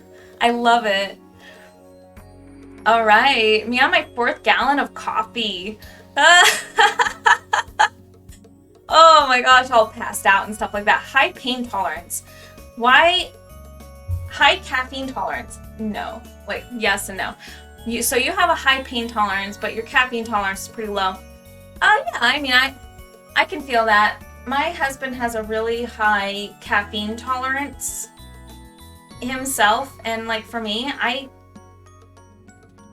don't ingest near as much caffeine as him. In fact, he probably could have handled it like all the coffee that I was drinking back then, he could handle it better than me. But, you know, I mean, I say that, but, you know, things can still go wrong no matter who you are, I feel. So, but yeah, like he'll drink energy drinks, like multiple in a day sometimes. And like, at least he does know his limits though. If something like feels kind of off or he doesn't feel like he has good energy, he'll stop, like, which is good. That way you don't have to like worry too much. We were only sleeping like 3 hours and living off coffee and ramen and sleep deprivation hysteria. Rin, that's familiar to me. I mean, that's hard. But yeah, that's what we all gotta go through. I feel like we all go through that at some point. It's just, man, crazy stuff. Oops, swore the automod got me. Oh no, I don't see it on my thing, but I'll check over here. Oh my gosh, I see it on my computer. I'll go look, hold on. Hold your horses, Mr. Noel. I shall go check that out.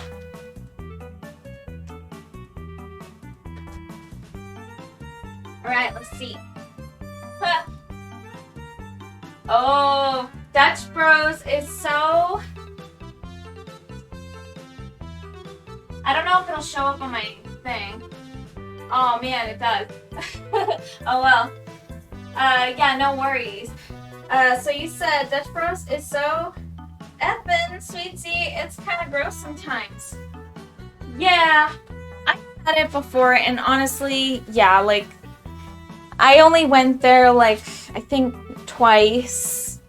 And it was with my ex-boyfriend. Like, I went with him when I was with him at the time. He had the biggest sweet tooth of anybody that I know, more so than even myself, which is saying something. Like, big time. And he liked Dutch Bros, and it was too much for me. And also, yeah, Torani syrups. Honestly, that was just a really big, like, nope for me. I wasn't a big fan of that they do that. So yeah, I was just, like, not impressed by the whole thing. It's pretty, awful that they do that, you know what I mean? I don't know. I just don't think, like, any, like, cafe establishment worth their weight would be serving you Torani syrups. You know what I mean? Like, it seems like such a cop-out. Maybe that's just my opinion. And yeah, that is my opinion. But like, I don't know, it just, why Torani? Like, I liked to get those for, like, stuff at home as, like, a last resort if I really, really wanted flavoring, but, like, everything else was sold out and I couldn't get myself, like, I would pay the extra money to get, like, the actual Starbucks flavoring syrups because they actually really rock. I don't mean to be, like, you know, a Starbucks, like, you know, a Starbucks bootlicker or whatever. But, I mean, I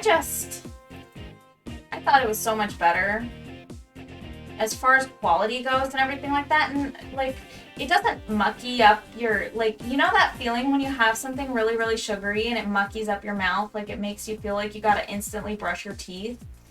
Well, Starbucks has that. Yeah, they have that problem. But Torani's syrups are, like, 10 times worse somehow. It's a pretty crazy feeling. Yo, Sherwin, thank you so much. I appreciate your follow. That means a lot to me. You are awesome. All right. Let's see here. Sure? Sherwin? Sure draws. Ooh. Sherwin, that's really cool. That is so cool, and he's super good at it. Oh, that is great. Boxy Guy, yo, you're here. I got a little notification that you gave me a follow offline. Thank you so much for your follow. I appreciate you. It means a lot to me. Thank you so much for being here. I appreciate you. All right, nice. He's a cutie goat boy. Ooh. So we're talking about Sherwind, right? Sherwind's got a... You guys, that is so super cool. Right on. Boxy Guy, I feel like your username is really familiar to me. Boxy Guy. Something like when your name came up. After I got the notification. Felt like you were very, very familiar as far as the username goes. Goat Boy. Oh, Boxy! Yes! I knew it! I had a feeling, but I couldn't put my finger on it, and I didn't want to make any guesses. Okay, the Filbert Enjoyer. Yes, that's a great way to describe. Okay, perfect. All right. Let's see. We talked forever ago in Discord. I actually remember that. I remember that. That's really cool that you're here. Thank you so much. Yeah, I remember. I remember we were chatting around and, oh yeah, and I shared with you my gigantic, massive Filbert pattern thing that you could stitch together in Animal Crossing New Leaf. I remember that. That was so funny. Yes, the QR code. I had to check again. Yes. Yeah, that was, I made that like a million years ago, and I felt like you would be one to appreciate that. Yeah, that's really cool. Filbert Enjoyer for the win. All right. So you're saying Sherwind is the goat boy. It was wonderful. Oh, that's so sweet of you. Thank you so much. I appreciate you very, very much, and I appreciate your presence. Also, Sherwin's presence. I really appreciate you guys. That's really cool. That is super awesome. Feeling super mega appreciated, you guys. Man, I'm pretty stoked to see your familiar username. I was really scratching my head. I was like, the username is familiar. I couldn't put my finger on it. But I just felt like the username was super familiar. I was like, who is Boxy Guy? Was it like the Box Guy or the Boxy Guy in Discord? I couldn't remember. There was something that was just like so familiar. It was quite a lot for me to remember. I can't believe I remember that far back with the username there. It's just pretty wild to me. Let me rephrase that. Is he someone I should know? Oh, I think... Oh, you said I introduced you to him. Oh, yeah. Boxy Guy he's talking about. Sherwin, I saw the follow notification, and I think I remember art of a goat OC, and I'm really trying to remember now. It has been some time. Yeah. I'm thinking that's probably what you're talking about. Oh, I don't know. I just invited him recently. Yes. Yeah. So Night Owl of Terror. I don't think so. I think that I might have, like, myself. I might have spoken to, like, I have spoken to the Box Guy, in the past, like a few years ago. And I just remember being like in a Discord chat. I think we were like playing Animal Crossing together or something. I can't really remember, but I just remember the Box Guy being a pleasant person and liking, yeah, I know you don't play Animal Crossing Night Owl of Terror, but there's this cute little blue squirrel character. His name is Filbert. And I just like remember the box guy being like a, Filbert fan. And which I really liked because Filbert's like one of my faves. I have a lot of faves. Animal Crossing's just got a lot of good characters. But yeah, like I just remember that, and the blue kind of made it make sense too, like blue username, totally. Famous artist on the platform. That's really cool. Thank you so much for being here. Blue Squirrel for life. He's so adorable. The first time I ever saw Filbert, he was in my Animal Crossing Wild World, and I was obsessed with him. He was like, okay, way back in the day, he was like my Animal Crossing boyfriend. When I was a kid. And that's just how I did things, I'm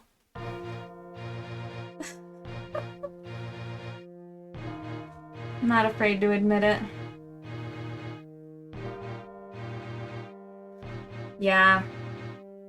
Yeah, he's cool. Super chill. And my favorite Animal Crossing character is Renee. Renee's got a cute little name. Inverted palette and the Terraform. Oh my gosh, it's all stacked together. Now, of course, with the red isolate, I love her design. She's really pretty. Yeah, I do like Renee. Renee's, you know what? Out of the new ones, I would definitely. Oh yeah, I'm supposed to be really spooky because you hear me as a creepy voice. Because this is the terror theme. I think I personally really, really like Petrie. She is my favorite out of all of the Animal Crossing characters. She is so cool. Little Miss Lab Rat Mouth. Spooky. Oh, Marina. Marina is wonderful. I love Marina. Marina, like, oh my gosh, I loved how I got to do art for you, Rin, of Marina. I keep one of those keychains on my purse at all times. The prototype. The prototype stays with me.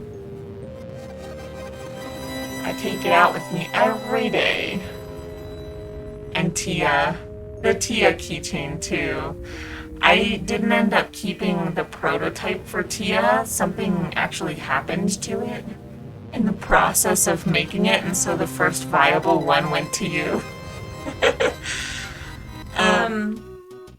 I have to make sheets of multiple when I make a prototype. So I ended up not being able to salvage Tia, the prototype of Tia, after the fact. Raymond, I'm never letting him leave my island, said Rin. Yes. Like, Raymond, he's a special one, especially with how much people had, sought after him. I suppose after his amiibo came out, it's not really as, like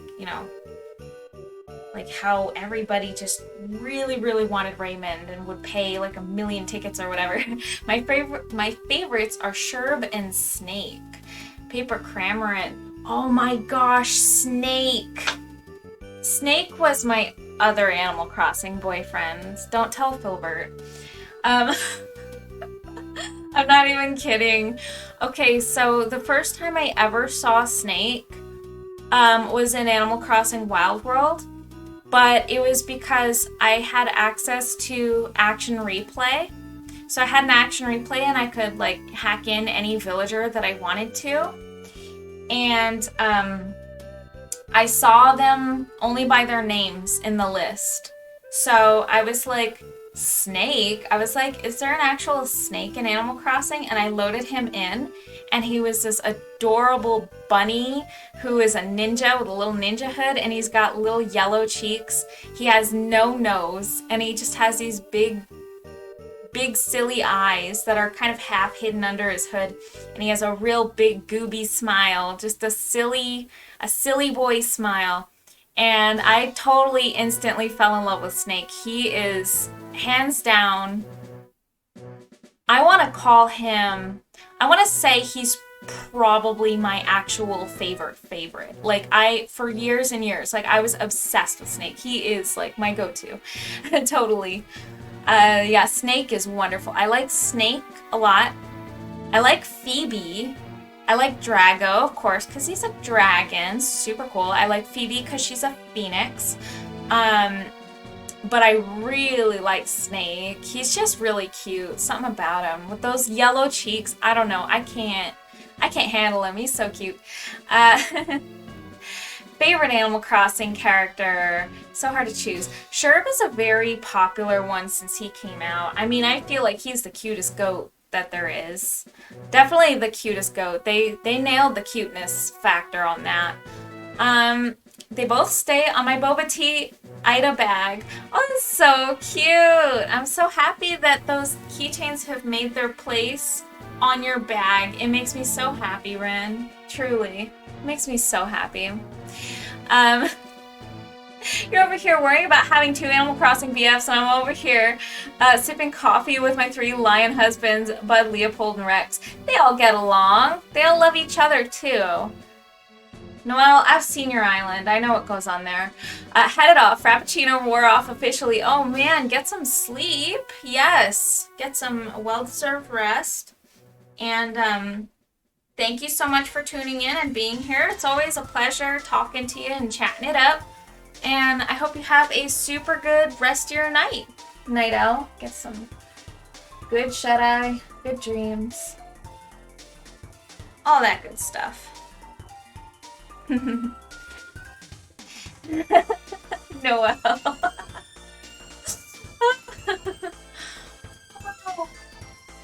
You're funny, you know. You're silly. You're a silly Billy. Man, this song is a jam. It's an actual jam, you know. It's like, it's above the clouds from Kirby and the Crystal Shards on the N64. And it's a revamp of Butterfields from one of the really old ones. I think Kirby's Adventure? Am I remembering that correctly? If I remembered that correctly, then I'm like shocked with myself, because I feel like that's what it is. Yes, my island with Maid Marshal Sasha. Of course you have Sasha. Why wouldn't you? Julian and Colton. Okay, Julian and Colton are boyfriends. So, like, just so everyone knows, Julian and Colton are definitely boyfriends. They're on my island, and they live right next to each other, and they're boyfriends. I ship them. Living together, and Raymond is trying to stay straight. He's trying so hard to stay straight. It's just because he's rigid, and, you know, that's what he grew up with. He doesn't know. Like, he just has these feelings, but he, like, tries to, you know, write them off, and he sips his coffee and plays it cool. But, you know, he's surrounded by a bunch of animal babes, boys. It's too funny. I'm just being silly. That's so funny. Ah. Fairy boys. That's funny. Raymond, Dom, and Sherb are some of my new faves. Ooh. Yeah, Rim, I think, yeah, Dom is a really... I didn't really care too much for him at first, but when I started seeing the, like, massive amounts of fan art of him and his, like his big eyes and his, like... his big crying looking eyes. And like the amount of like fan art of him making that face, you know, with the chin, you know what I'm talking about? And then like also learning that he's a jock and he tries to be a tough boy. I really like gained a lot of appreciation for him at that moment. Like it was just, I didn't understand him at first, but then when I saw like what the character was like about, you know, it's like that with the new characters. It's almost like a lot of times the surface level of them is not really enough to get the full scope. You have to know what their personality is going to be, and then it puts the whole thing together, you know? And then also like the expressions that they have, and like just like maybe their catchphrase or something like that, and just kind of like is the icing on the cake. I don't know, it's like Petrie for me. Like when I saw Petrie, the little mouse with the huge glasses, I was like, that's weird. But then you see that like behind Petrie, you've got this teeny tiny little red bow, and then behind those huge nerd glasses are some like foxy eyes. I was just like, she's cool. I like her a lot now. Like she's like the little scientist girl that's hiding behind the big nerd glasses. I appreciate her a million times more than I didn't even know, you know? Oh man. Actually have a Lego figure of Dom. He hangs out at Hogwarts. Oh my gosh, they made a... Is that like a fan-made Lego figure? That's cool. No way. A Lego figure of Dom? How? How? That's amazing. That's pretty gosh darn amazing. I like that. Okay, let's see here.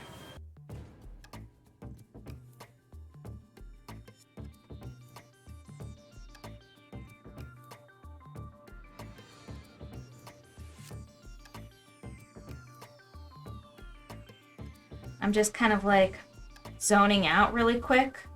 Just gotta dry brush this a little bit, you know. I just gotta do the thing, you know. Gotta make the art.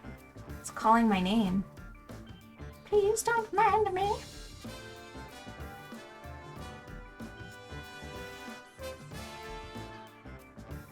I think like little bits of like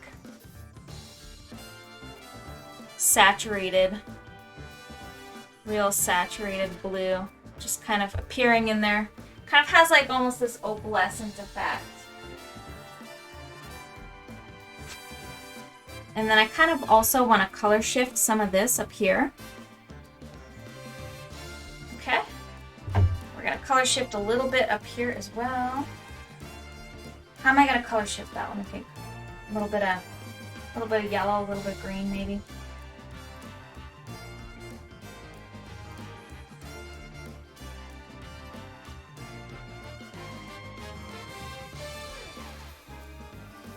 Okay, we're going to color shift this just a bit. Just a little bit. Okay, and then I kind of also want to do like a little bit of a...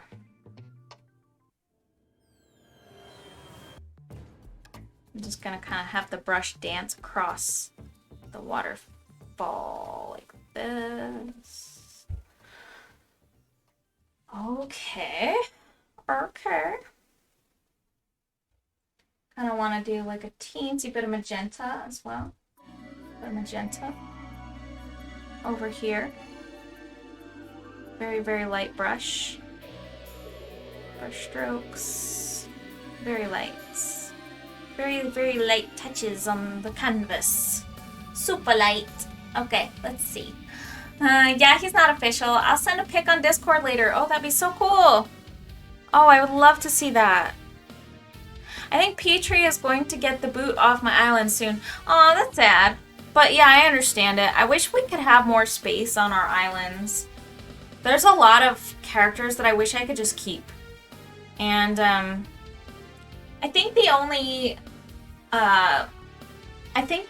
islander I ever actually booted and like didn't want at all, which has happened, was Apple. I didn't like Apple at all. I was definitely not a fan of Apple.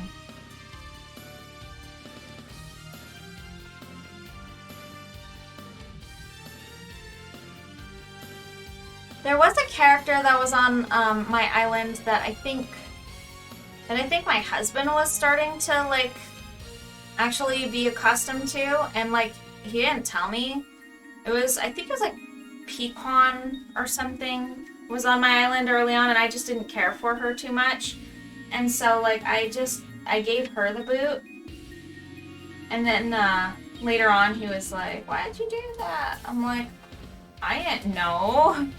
But, you know, he didn't really play even close to as long anyways, and it was my Animal Crossing. He's not really an Animal Crossing buff. He tried to get into it, but he just wasn't really as into it, which, I mean, it makes sense. It's really not my husband's vibe too much. He's more of like first-person shooter, Grand Theft Auto, like those are like his go-tos types of things. He'll play indies once in a while. He'll play indie games. Like, you know, just whatever he finds, like, for a decent price anyways. On, like, shops and stuff like that. But beside that, not a whole lot of stuff. Like, and you know, like, just kind of lacking the time to play games in general. I don't think he really just plays very much. Which is cool, you know. I'm the same way. I'll only do it when I really, like, have downtime. I do know that, like, during... Like, when Animal Crossing, the New Horizons, released, it was the perfect time for me. Because I had like broken or fractured my ankle, and I was like on a scooter. Like I couldn't really maneuver around as much. So, and it was like that for like months. Several months. And so like during that time it was perfect because I didn't really have a whole lot of mobility. I wasn't like going out near as much. It was just really perfect timing. It couldn't have been better.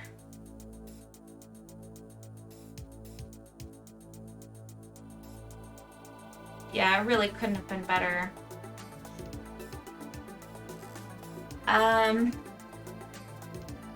Mine was the one gorilla. Oh, Rocket! I'm not a fan of the gorilla villagers. Yeah, me neither. They're kind of weird proportion-wise.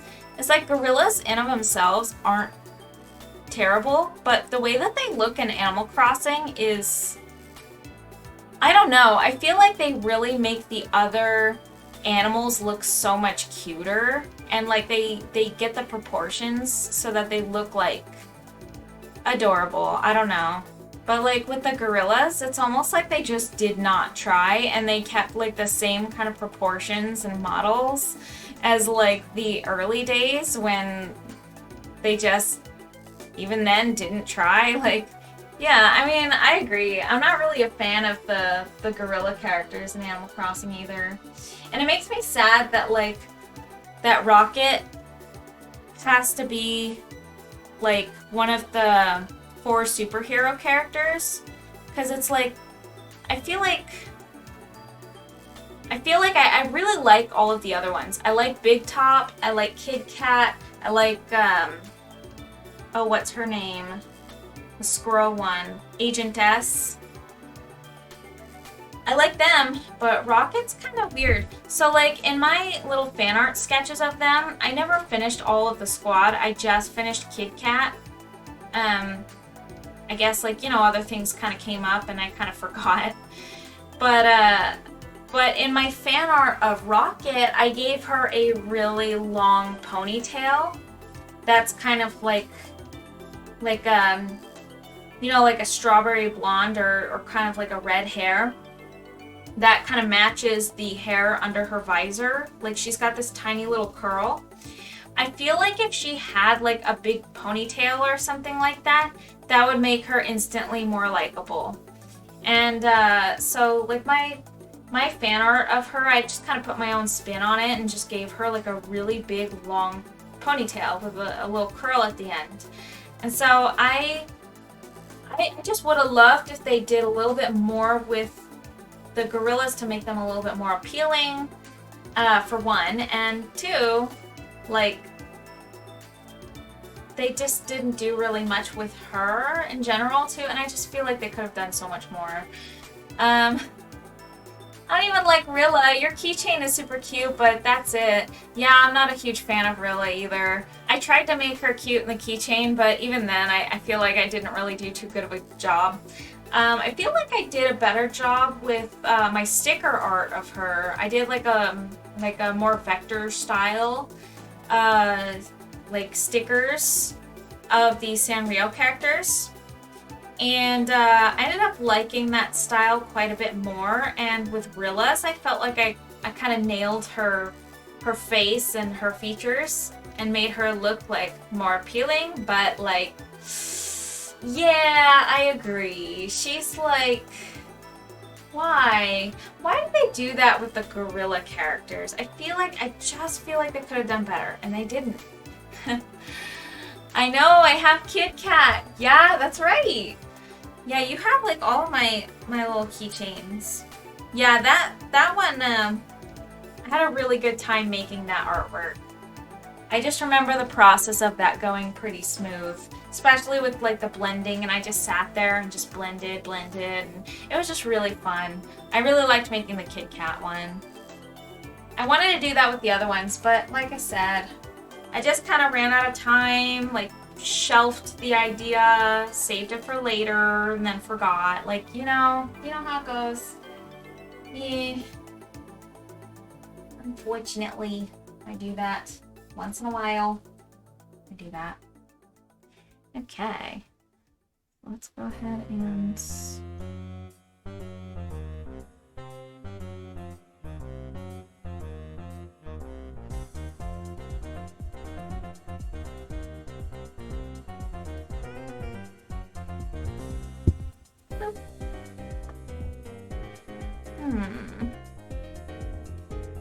Man, it feels nice to get into the zone, just painting.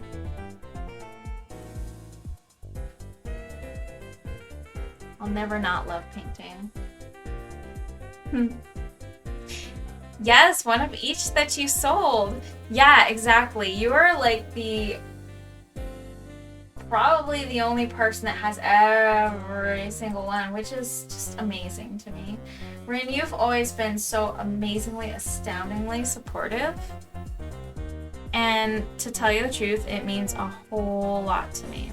Especially since you had been around for like a while. Like, I didn't have like the craziest selection, but you know, as I started to add more and more, you were always there. And so like other people, I think like I might have like a couple people internationally that had bought everything at once.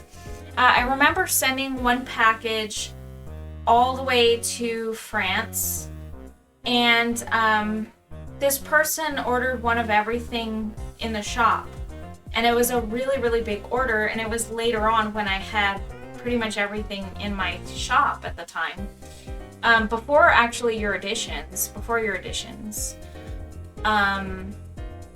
And it wasn't everything in my shop. It was everything that was Animal Crossing that was in my shop. So like, all of the Animal Crossing amiibo keychains and the lanyard. And so like everything else wasn't in that order. Like nothing else was in the order.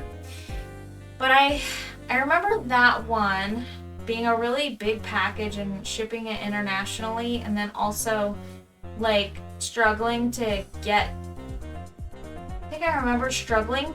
it to fit in the little parcel locker for drop off. Like I just remember that being like an issue for some reason.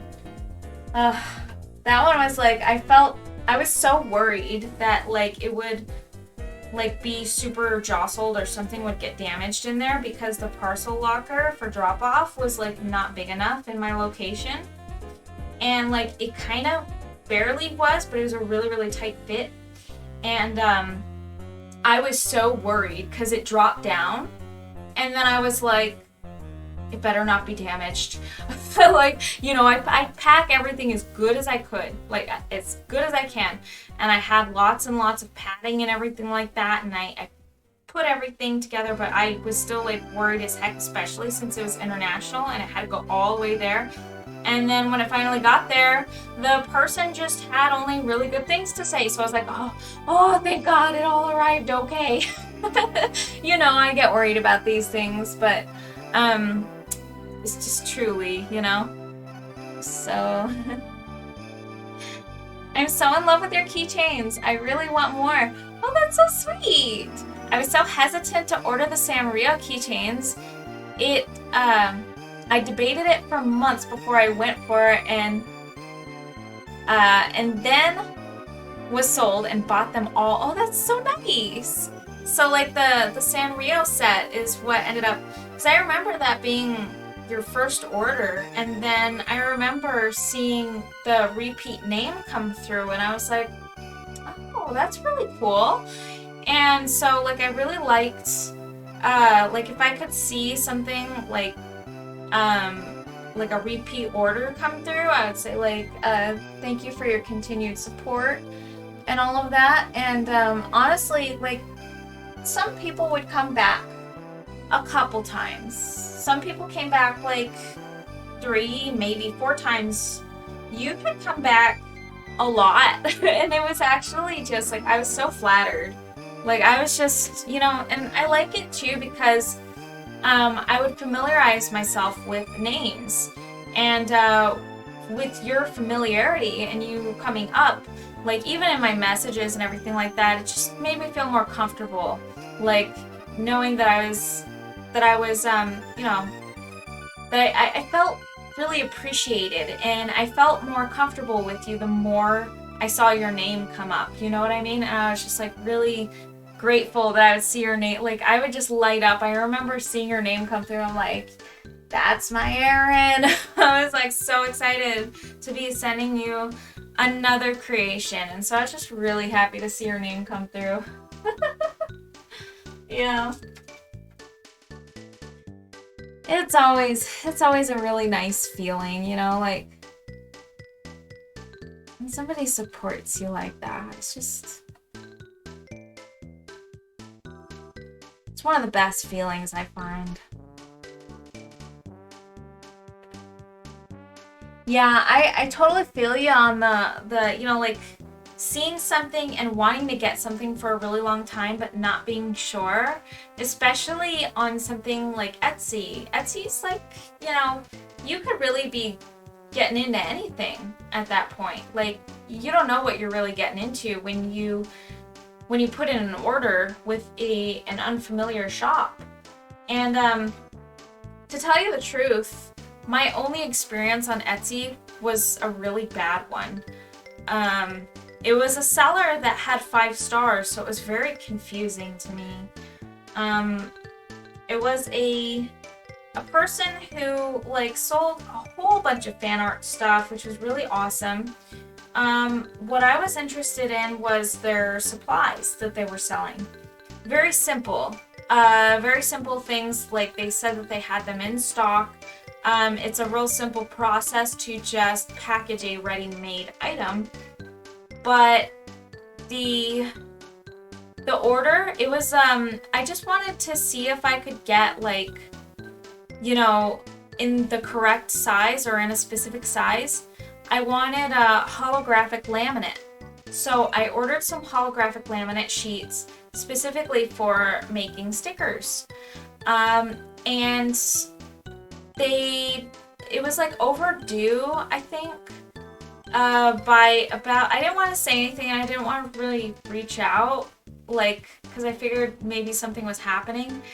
But it was probably about like 5 or 6 days later, I ended up reaching out and just saying like, hey, so you probably got a lot going on, but like I just wanted to see if I could get the holographic laminate because I was kind of counting on it, and I actually was starting to like, I was getting my holographic laminate from another source, but then I didn't order from that source because I wanted to order from her instead, and hers was coming in late, so I was like, I can't stock my holographic stickers in my shop without that stuff in hand, so I had to wait. And so she got back to me, and she messaged me and said, oh, I'm out of town, and like it's all good, like those things happen and stuff like that. And she said, I'll be back by this date.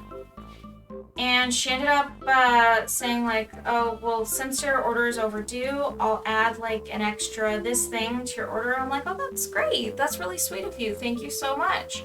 I appreciate you. Thanks for getting back to me and everything like that. I can wait. No worries. And so I waited. And it ended up being like a week or two. I think it was like 2 weeks after the quoted date that she said that she'd be back.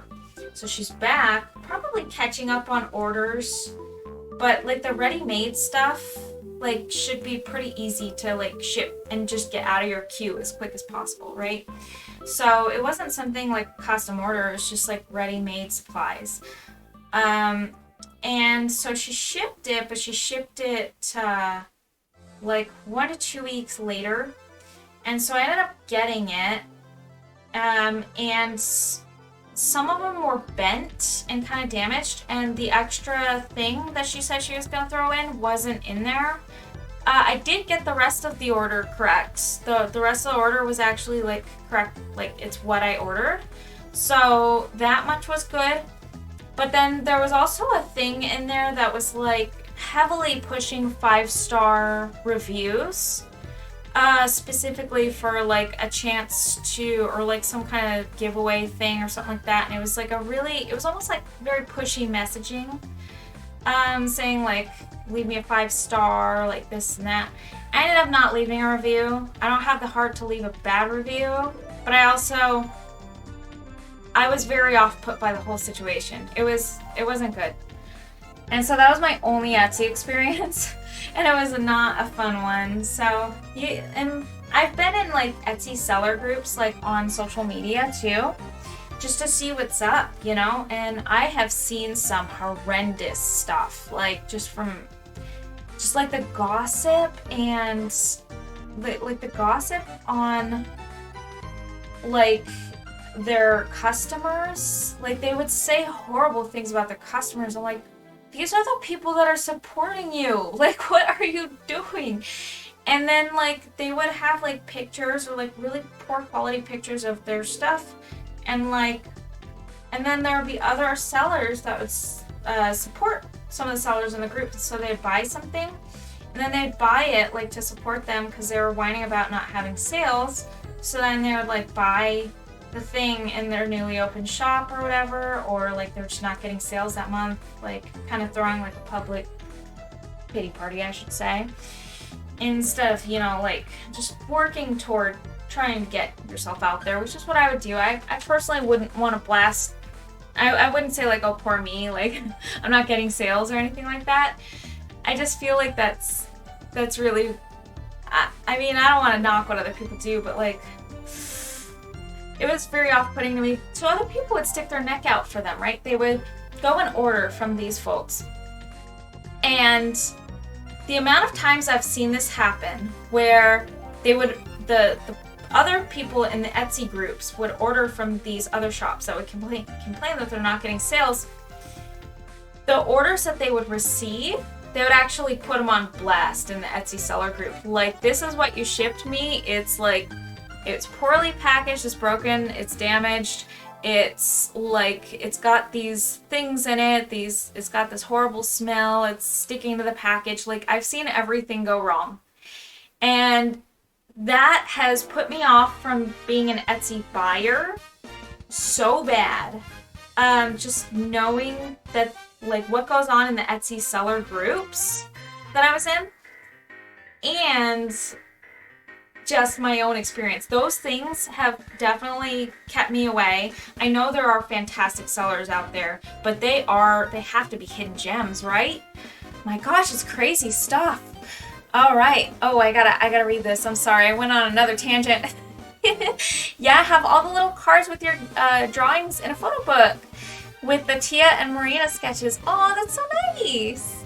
I was so nervous when they were a scam because they were a decent price and everyone else was selling the cards for hundreds. But I was so glad I finally bought them. I hated the scalping. That was a really big reason that I put it out there, is because I was seeing, I was just seeing the amount of amiibo scams. First of all, a lot of those were bootlegs. Second of all, you can get those for a really good price. So my intention was not to undercut them. It was to basically be able to provide an affordable option when there was none and there were no options out there. And it honestly would just flatter me so much if someone basically bought what my art was on, so yeah, it doubles as a amiibo. But I just really like the fact that I was able to just put my art on it and then someone could use it. It was a win-win for me. And it made me so mad. The scalpers, it does not cost that much. It's not okay. It doesn't cost that much. If you buy the NFC cards, the tags, if you buy them in bulk, of course you have to wait a long time. Because you're, for the most part, probably going to be buying them internationally. You're going to be waiting a long time. So you have to buy them in bulk, and you have to buy them overseas. But you can get extremely good prices that way, and you can buy them en masse. And that's exactly what those people were doing. And they were pulling extreme, gross profits off of them, to the point that it was so low effort. To me, it was just I want to pour my love into this thing, this creation of mine, and if someone buys it at a lower price, I will feel extremely grateful. So that's what I'm gonna do. There's no reason to mark up such a low effort item. I don't know. I was trying to buy a custom water bottle for my niece for Momocon, and it was a mess and a half. Oh no. I'm so glad most of my Etsy purchases have been from amazing people. Oh, that's so sweet. That's great.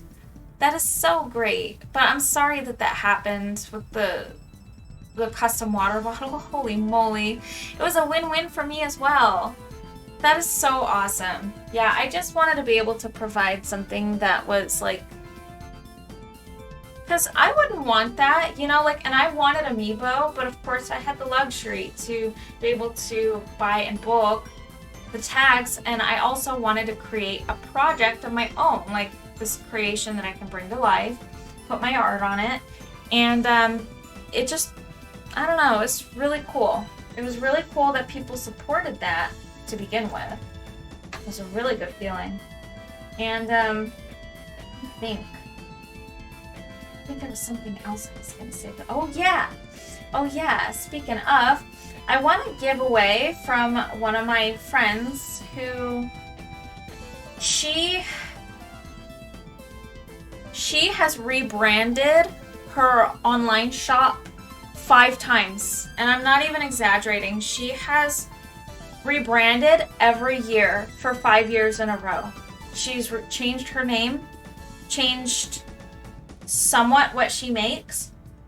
I won one of her giveaways when she was doing a mass giveaway thing, and she sent me the package, and I was extremely ecstatic to have something that's a giveaway, and it's also kind of a test to see what her products would be like, because she charged a lot of money for her custom mugs and her custom, she also did tumblers. So she basically worked with a lot of resin and did custom tumblers, custom mugs, and the pictures were absolutely beautiful.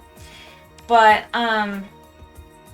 I was just kind of nervous because I had seen in some of the pictures, like, some of the pictures looked like they had some, like, yellowing and some weird spots and some unevenness. So I was just really, like, kind of, I wanted to test the waters and see if I could enter one of her giveaways, or I entered, like, 5 of her giveaways, and I eventually won one.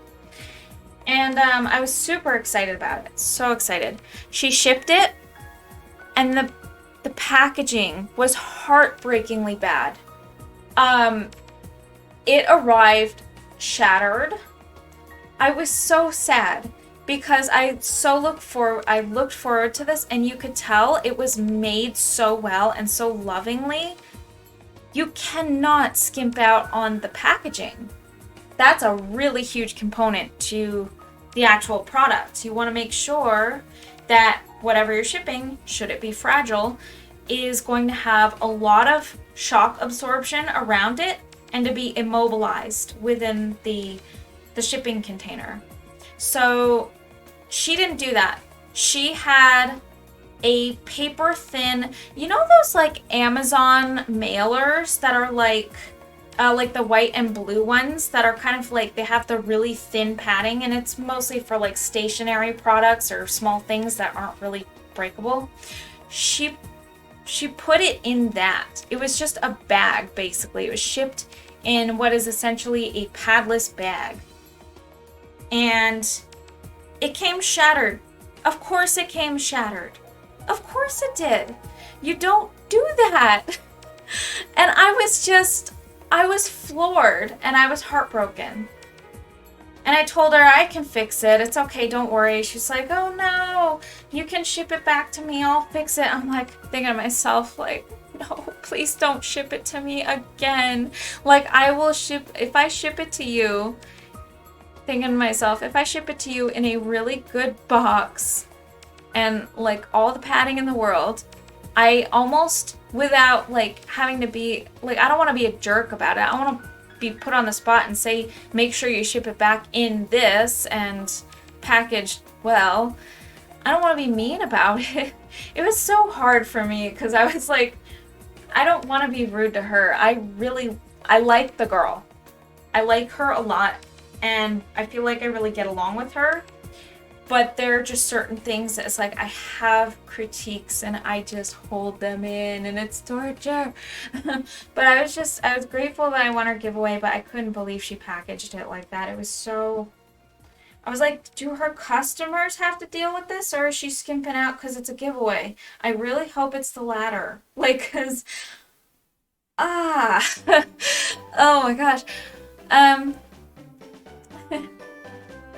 I really felt bad canceling the water bottle order, but after the woman got rude with me, I didn't want to give her any money, let alone $55. Oh, yes. Exactly. That's usually what they cost for those custom ones. Like, exactly. The person that I'm talking about, that's about what they charge too. And you know, like, it's a handmade thing, so it's like, you know, I understand that it makes sense that you charge that, but like, I couldn't believe my friend shipped it like that. Anyway, to me, when I won a giveaway as well, even though I knew your things were amazing, me to win, I won a giveaway as well. Like, oh, that was so cool. That was really cool. And you can't go wrong with an Amazon gift card, right? Like just little trinkets and stuff here and there, and just little handmade fun stuff, and you know, you can't go wrong. So fun. The giveaway was fun. We'll have another one soon. It looks like I've got, you know, I think, looks like 29 more followers until I do my next giveaway. I have to think about what I'm going to do for my next giveaway. Each one is going to be a little more grandiose than the last. I'm worried about ordering snow globe tumblers for that reason. Oh my gosh, totally. Oh my gosh, those things, tumblers, anything fragile, especially the snow globe ones, anything that's like a snow globe, it's got like some kind of liquid inside, like it's a science, and they need to know that putting just regular like you have to do it a specific way. And I feel like some people don't perfect the science first off, and then second off, temperature control is a really big factor when it comes to that kind of stuff too, because with things like resin can kind of change a little bit in consistency depending on if it's hot or cold. So if you want to keep like an air gap or a gap with like fluid or something in between like two kind of somewhat thin layers of resin, you kind of worry when it starts to get hot and they kind of close in and fuse together, because that kind of thing can happen, and that's no fun. And then also yeah, people just don't know how to package stuff, and it just surprises me. I've bought lots of custom cups. I don't mind paying for them if they're good. Exactly, Ren. All right, so I think I'm gonna take a little break skis. I think I'm gonna get some water and re-up on the coffee, and then I will be back pretty shortly. It looks like it's almost 1. I'll probably go until 1:30 tonight, and then call it a night. I think I'm really like gonna probably like look at this for some of the break and just like kind of decide what I'm going to do next, because I'm kind of at a moment where it's like not really sure what I need to start filling in, and I'm getting so into talking I almost kind of have to remeditate on on the direction that I'm going with the artwork. All right, you guys, I will be back pretty shortly. Let me just check this message real quick. There's a Loki snow globe tumbler I'm debating on getting, but I'm worried about it breaking. It's a valid worry. I mean, anything custom. You know what worries me is like making like a painting like this, and when it's all said and done, when it's all finished, making sure it actually gets to its destination. Now, I don't really have many troubles when it comes to shipping things like this, only because I put a really high value insurance on it, and when the Postal Service sees that it's insured, they usually take better care of it in transit. And otherwise it's just like, you know, I get reimbursed monetarily, and because I'm reimbursed monetarily, I can reimburse the person who ordered monetarily, and then it's almost like, yeah, it was a waste of time. That really sucks, but at least we got a refund. But I had that problem with a really big keychain order one time, which really sucked, but what are you gonna do, right? Postal Service can be pretty wacky too. That's just another factor when it comes to shipping things. All right, I will be right back. I'm going to take a little break, skis, 5 minutes, and I shall see you shortly.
right, we have returned.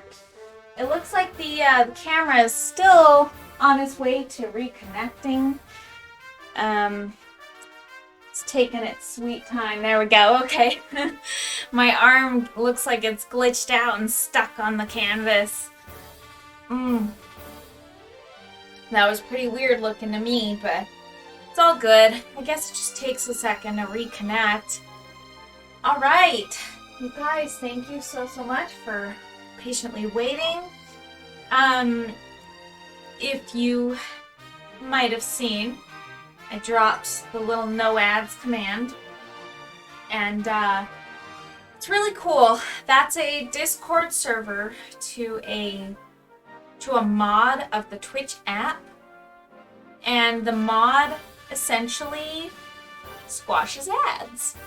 But, you know, I don't recommend doing that on channels that don't, you know, give their expressed permission to squash ads, because I think everyone kind of has their own moral compass around it. But personally, I think Twitch has gone pretty overboard with their excessive ads, and, you know, in some cases, I just think that it's a bit much.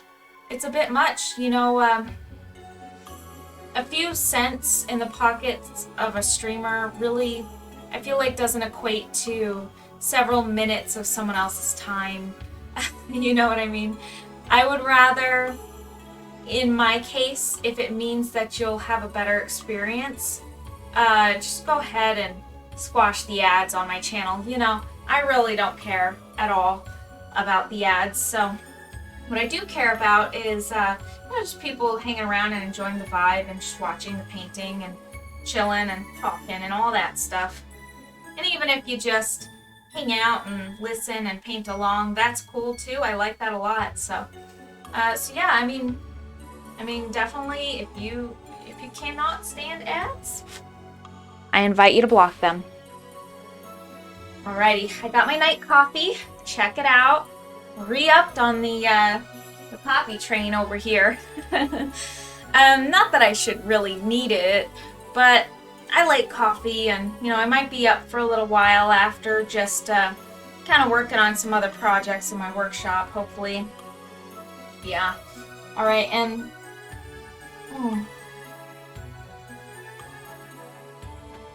I feel like I should be focusing a little bit on, like, some of the rocks over here and stuff like that. I don't mind. I just minimize the window and check out Etsy or Amazon. Nice. Right on, Rin. Yeah, I mean, I know that some people just can't stand ads, and sometimes they just feel so loud and intrusive, and, you know, in that case, it makes sense. And honestly, personally, I just, like, hate how intrusive ads feel so much these days. I mean, they did feel pretty intrusive, like, as far as, like, the volume of them goes. When, you know, we'd watch TV and the commercial breaks would come on and it's just blaring loud. But you know, it's kind of pretty much the same with other ads in, like, Twitch and everything like that. So yeah, to each their own, totally. So yeah, you just do your own thing, really. I'll look the other way and everything like that, but yeah, I definitely just recommend doing that, at least on my channel, for people that do not like the ads. Yeah. Oh, yeah. I don't know why, but I was kind of thinking I gotta add some more fun things. So I have this pretty cool feature on my phone that I keep for, like, streaming and for, like, checking the chat and everything like that. There's an app called Instant Board. I absolutely love it. Instant Board is neat because it makes a keyboard app for your phone. So it pops up and, like, actually can be a keyboard that you can switch between, like, your regular keyboard, like your QWERTY keyboard, and this custom keyboard. And the custom keyboard is cool because you can program the keys. So when you press a key, it just inputs specific text. And you can also have the text like input things like you can have like a time thing, like it'll read the time that it currently is. And there's some other things too where it'll read a specific thing that can change, like a variable, and it'll put it down as text. For instance, current time, this is one of my keys. All right. What it means is 12:55 a.m. But yeah, like it's pretty cool. That's just one of my keys, and so I use that for all of my, well, not all of them yet. I mean, I think I have some of them that still need to be programmed, but I use that for my little commands that control my stream and all those fun little things that I can do with my stream. And yeah, I have such a fun time with that. It might be something interesting for people who do stream and who like automation. I'm a huge fan of automation, which is why you'll see me use things like Triggerfire. Triggerfire is a fantastic automation tool. Pretty stoked that that Halloween's coming up. I'm pretty stoked about it. I'll be taking my daughter trick-or-treating, and she is going to dress up as Owlette this year. Yeah, Owlette from a kids show called The PJ Masks. She really likes that character, Owlette. So she's gonna dress up as her. Gonna be fun. Holy crow, it's tomorrow! I know, and even here it is. It's kind of weird. Yeah, like, oh, you're talking about, yeah, Halloween, yeah. Yes, it is. Yes, your birthday's tomorrow. Happy birthday. Oh, I should say that. Hold on, I think one of them is still this. Let me try it. Word. HBD. Let's try it. Let's try. See if it works. Oh no. Oh, I got rid of that one. Okay, never mind. Happy birthday. Why isn't it working? Oh, my command is disabled, I think. I can't remember. I think that I have it disabled for me so that when people ask what the commands are and my bot spits it out, it doesn't trip it up and cause it all to happen at once. I forgot. I forgot. People have to wish each other a happy birthday. I kind of almost just want to fix that then. Because I want that to play. That's too funny. I can't even trip it up myself when I want to. Yay! Happy birthday, there it is! Woohoo! I plan on staying home, but I may put a cosplay on in case kids come by for candy. Good thinking, Ren. It's great because you always have like the that's so awesome that you tripped that up. That's so cool. That's great too because like you have cosplays, like you have access to cosplays, so it's not like you have to run out and go get like a Halloween costume. That's really nice. That's so fun. Yeah, let's just focus a little bit more on like value and a little less on like the actual hue.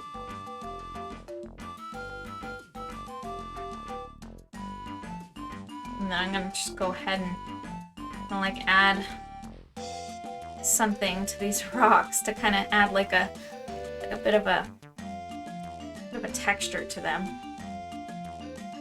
Okay, here we go. I feel like these are supposed to be kind of cool in color. So I'm gonna go ahead and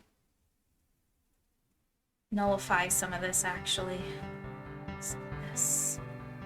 I don't think this should all be super orange hue. I think the orange hue should kind of be like the reflected light from this. So I think maybe I should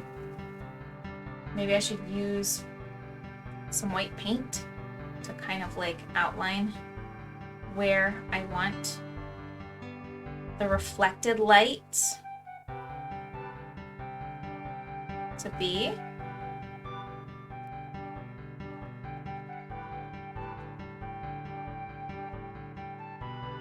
Okay, I'm kind of starting to see what I'm doing here. It starts to make sense. Yeah, me and my bestie are going to be starting a new one, and I've been thinking of selling some of my older ones. Maybe help a fellow plus-size cosplayer get a decent price cosplay. Ooh, that's a really nice thing to do. Yeah, because if you're not like using something anymore, and I'm sure that like cosplays, you just buy them a lot of times, will probably be really expensive. I know plus sizes a lot of times are like marked up pretty bad. But yeah, it's just but you know what's marked up? I feel like even worse. It's like children's clothes, because it's like you can't even use the amount of material as an excuse for the markup. They always use it as an excuse for like plus size. But with like children's clothes, a lot of times the markup is ridiculous, even though the materials are like so very little because children are tiny.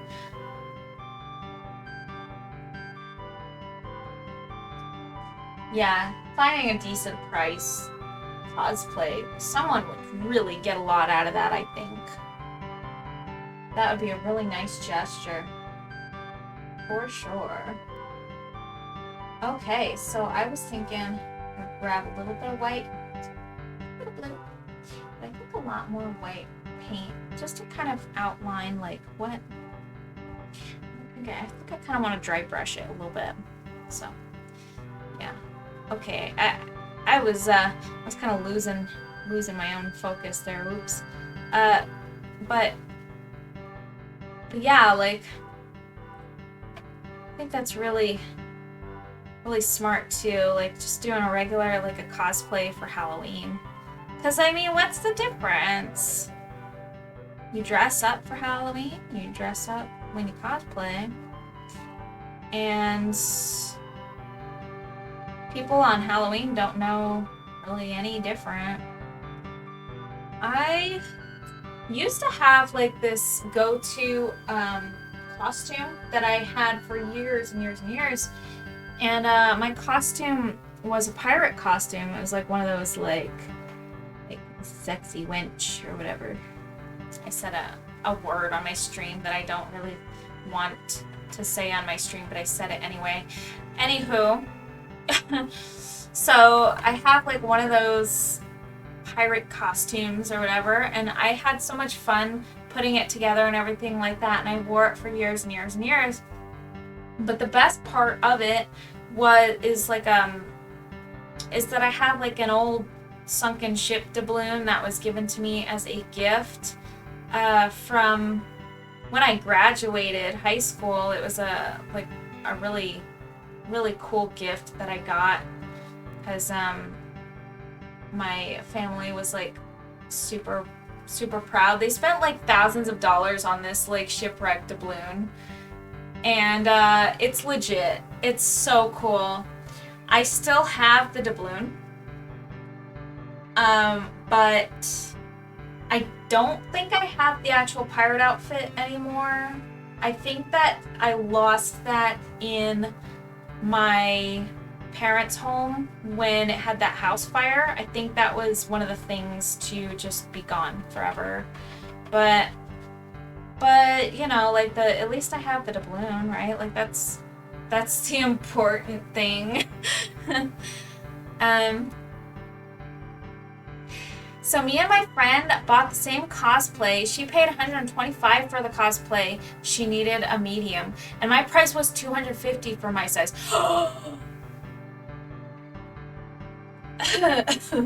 What? That markup's not even, that doesn't even make sense. That much? That much of a difference just for some extra material? Are you kidding me? And you know that's the excuse that they use. It's predatory. You know what? When you get to know me, you tend to learn that I'm a bit of what they call a cheapskate. I like to find my way around deals, and I like to try to get the best price for whatever I'm going for. And a lot of times that means taking like the harder route for what I'm going for. If it takes extra work, I'll do that over paying a higher price usually. I don't really pay much more just for convenience sake. So in my case though, the problem is with something like a cosplay, it's I would want it to be low effort because I would have to figure out how to do a cosplay first of all, how to do all the extra work. What I'd end up doing is I'd probably be so appalled at the price that I would buy all the materials and then I would probably shelf the project because I'd never get around to it. Because I made myself do all that extra work, you feel me? And then I would have to learn how to do all kinds of stuff. Stitching, sewing, I know how to sew. I don't have a working sewing machine, and that would be the setback that would make it so that I would never actually touch the project. Oh, I'm so bad about doing stuff like that. Yep, that's why I learned to make my own cosplay. Exactly, Rin. And that's the thing, and when you really stick to your guns and you do it, you get it done, and you learn how to do all that stuff yourself, and now you're proficient at it, it's just so much better to not pay people for convenience when they just want to rob you blind for it, because I don't like that. I don't like that at all. Yeah. I'm such a... I think with such a cheapskate mind, my husband, he's always willing to pay more for convenience. And honestly, with my workshop and everything like that, my Etsy, he has always told me time and time again, you gotta mark your stuff up more. You gotta sell it for a higher price. People pay higher price. Mark it up. You do know what people pay. And I think to myself, I'm thinking with my mind, what would I pay for this? And what would I pay for this? And what is a fair markup? Or what is a fair income for me from making a sale? What is a fair markup percentage for me for making a sale on this?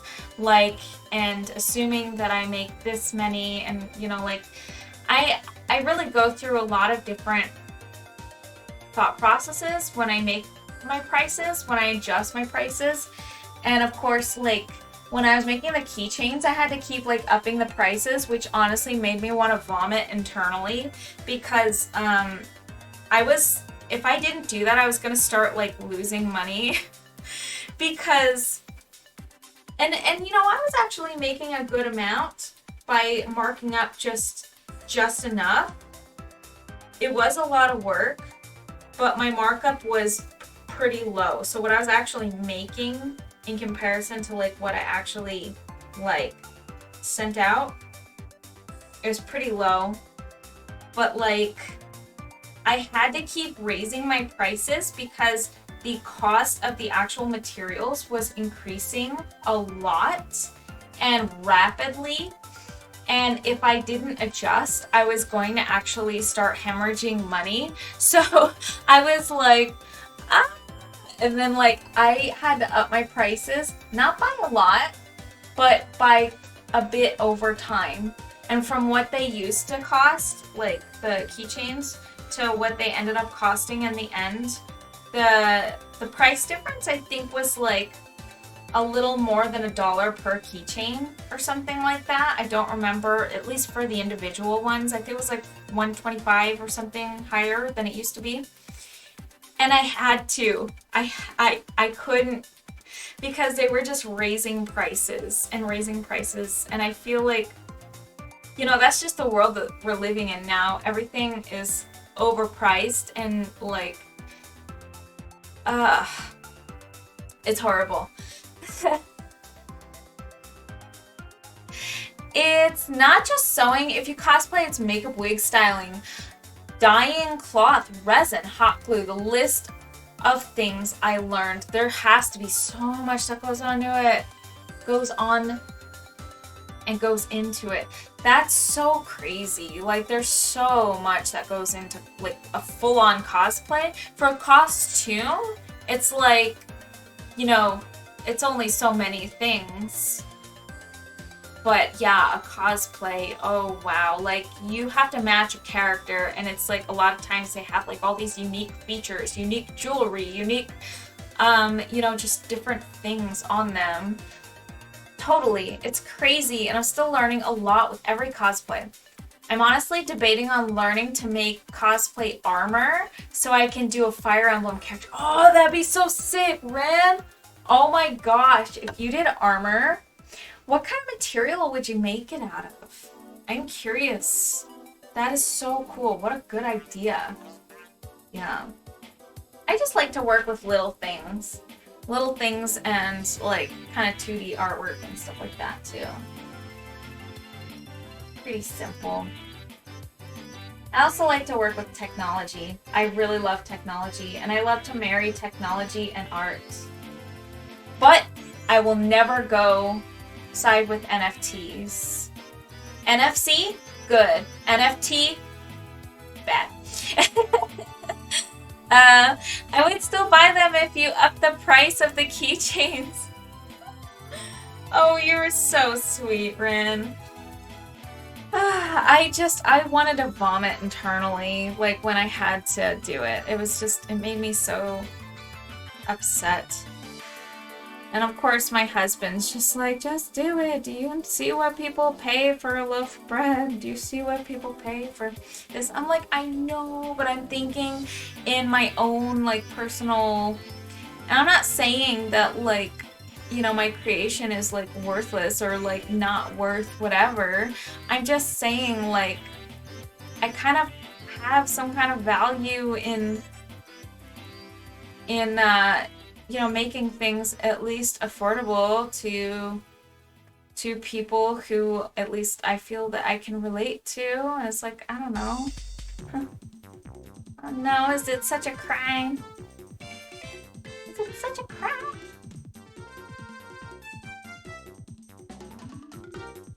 Well,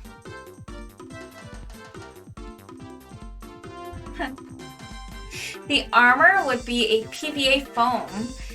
And Worbla? What's Worbla? PVA foam. I have seen a lot of things. A lot of really cool handmade things that people make for like cosplays and stuff out of PVA foam. Yeah, that makes complete sense. What is Worbla though? I don't know what that is. It's cool.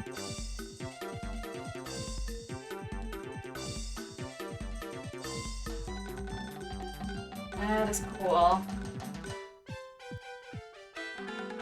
I'm mega excited for Halloween, but you know what? I don't know if places do this anymore, but I kind of want to see.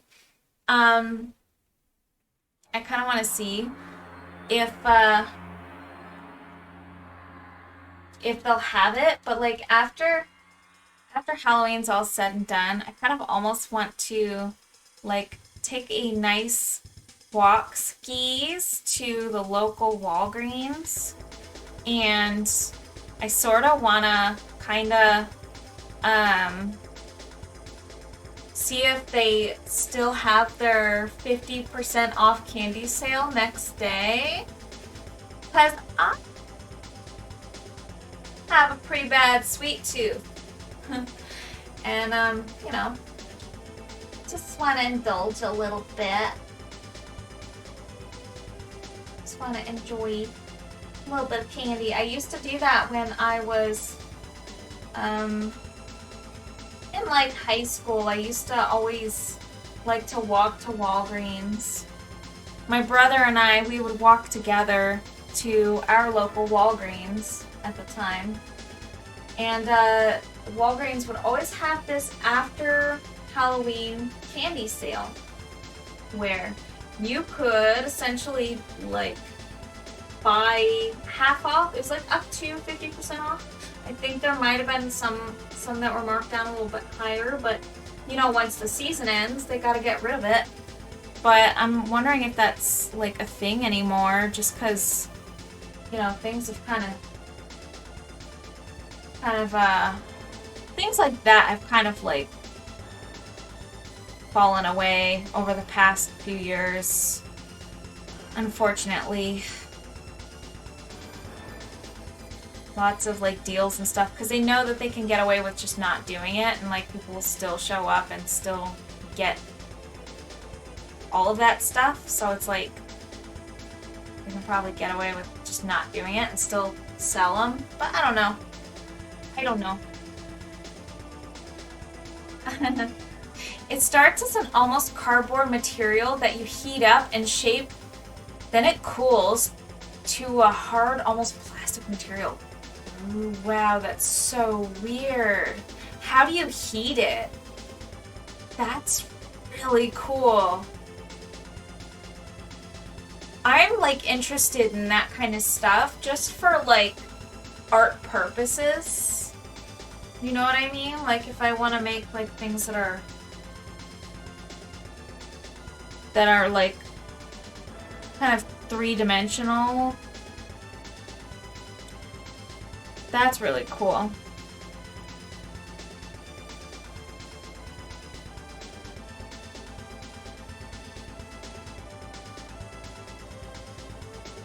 You know what? I always thought that I would want like a 3D printer.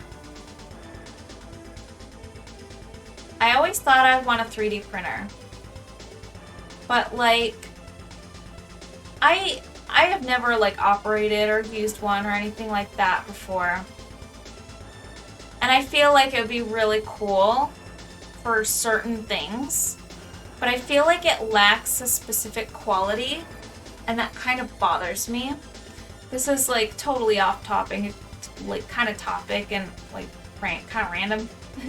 But I just thought it'd be interesting to bring it up because it's like one of those things that's like, it's something that I think I wanted to try, like, and I kind of do still, but at the same time, the stuff that I've seen be produced from 3D printers, they all have that kind of like, that weird spindly like texture about them.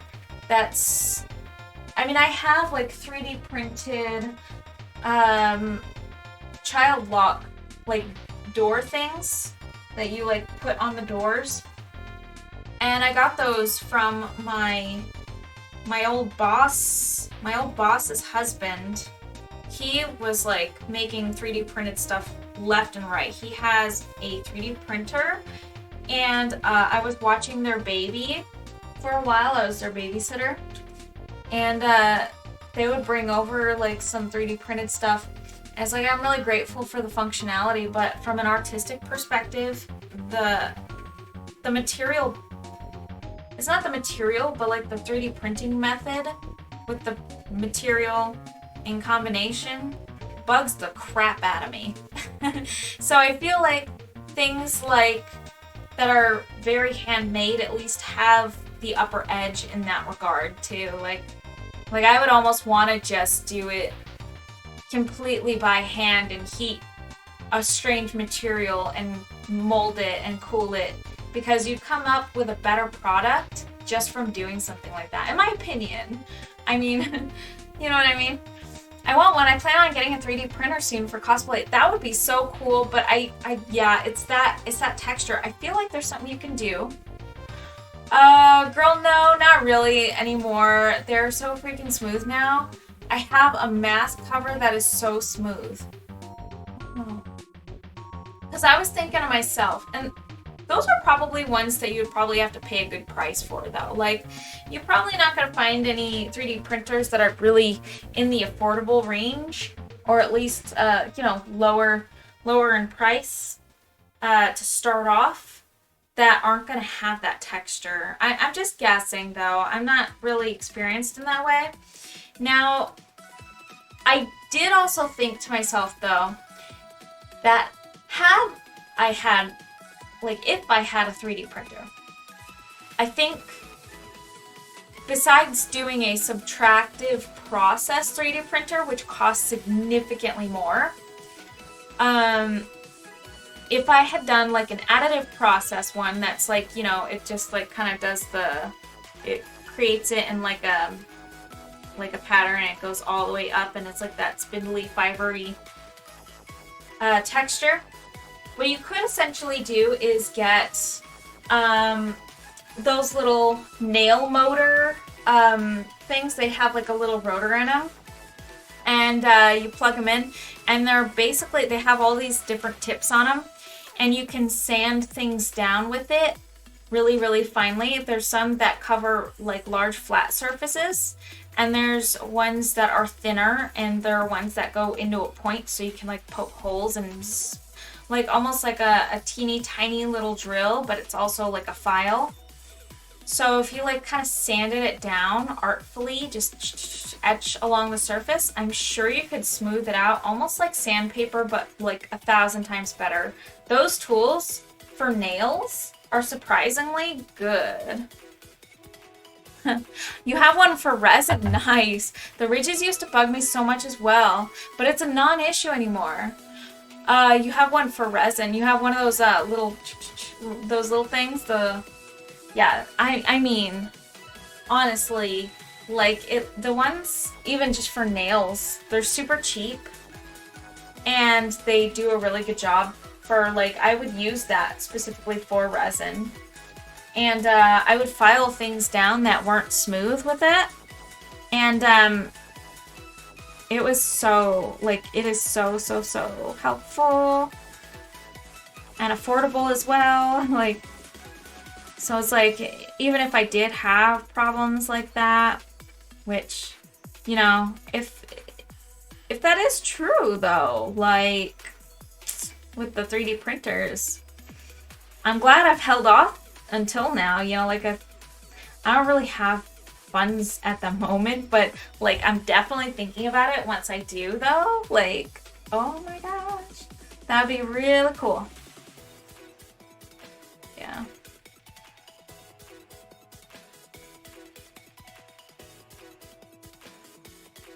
Especially with the stuff that I kind of want to cast in resin. So like essentially, if I really wanted to, I could make like a figure, and if it ends up being cheaper, I could create a figure with a 3D model that I create, which I've done. I have some 3D models that I've made in things like Sculptris, which is a really fun program, by the way.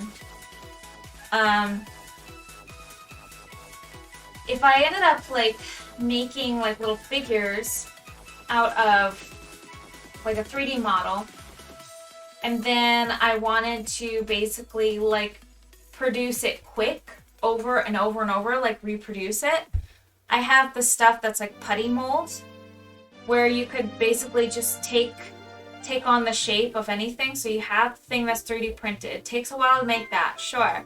So you have one of them already pre-made, and then you can make several molds, and then you can do a whole bunch of things like figures and stuff at a time, and just do resin pours in those. So that's something that I had thought about doing for years, that I would absolutely love to do one of these days, like actually, you know, get good at and figure out how to do that. Because that would be so fun.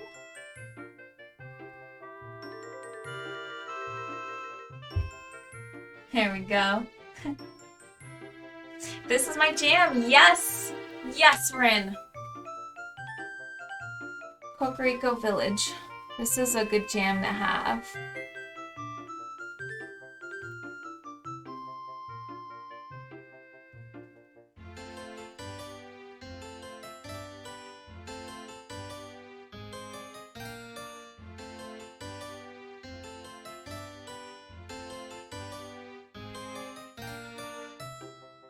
Alright.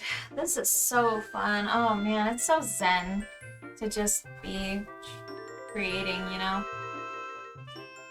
Okay. Gotta get some of this stuff. Just kind of get in here and kind of create some angles.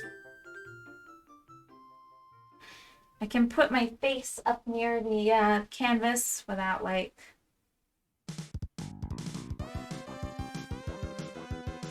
not having to bop around the what was it called? Easel. My brain's starting to go. I'll probably call it a night real soon here. Probably pretty soon here.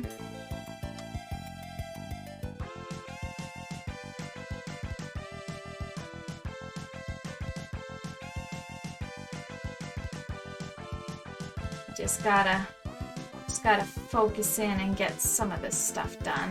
I think it's going over really well, and I'm pretty happy and content so far.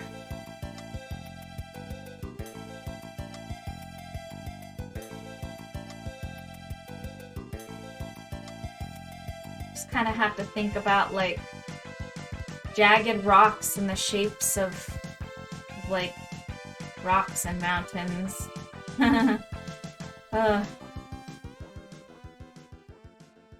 I never was good at landscapes and stuff like that. I'm trying to get better at it, you know?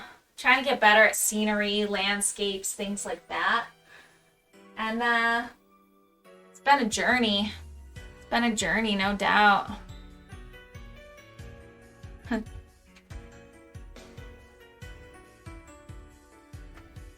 Get some alabaster Icelands, I think. I don't remember if that's this, but I'm pretty sure it is.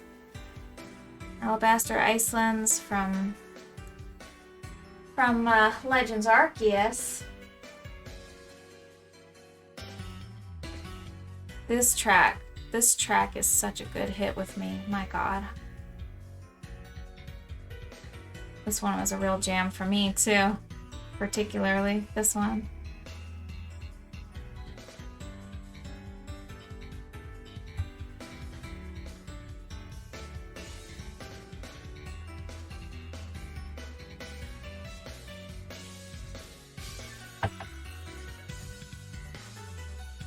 Just bop into the song.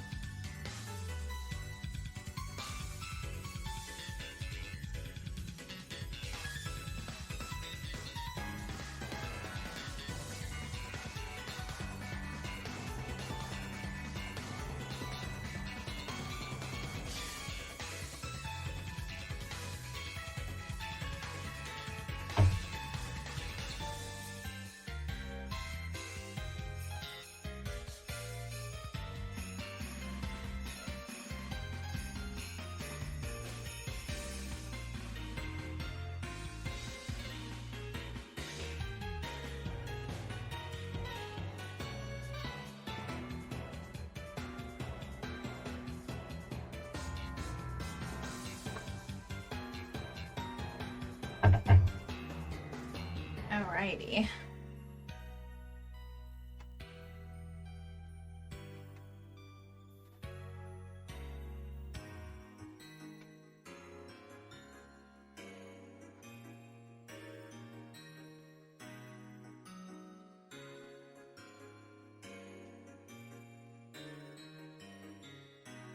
Here we go.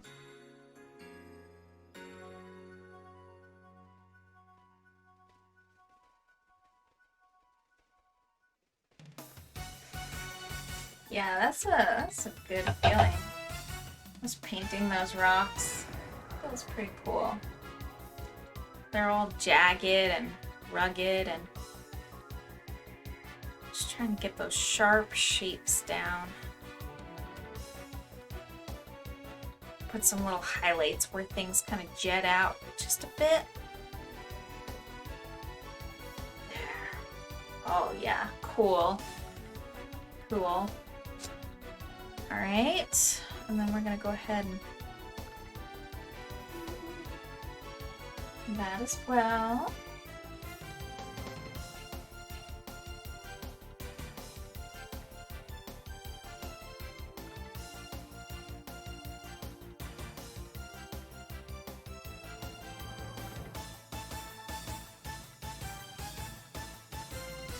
Alright.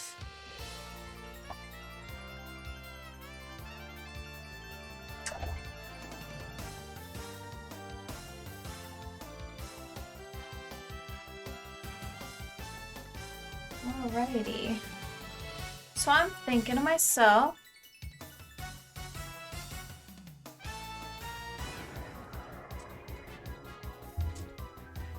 how does that work? I think that works out. I kind of like the angle that one of those goes. I don't think I like the angle that this is going right now, to be honest with you. Sort of almost want that to kind of go down a little bit to be a little bit more even plane with the other side. So I might actually just kind of lower this shelf down here. And we kind of have like a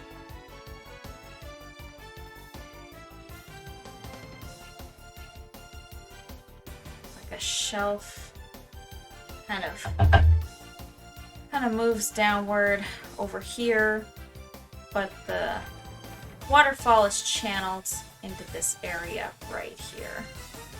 Okay, so I'm just gonna go ahead and darken that part up there so that it's kind of more even with the rest of it.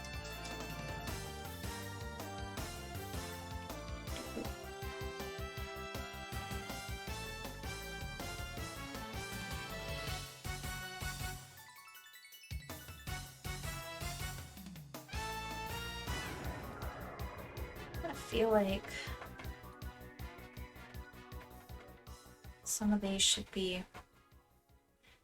sections should be darkened up.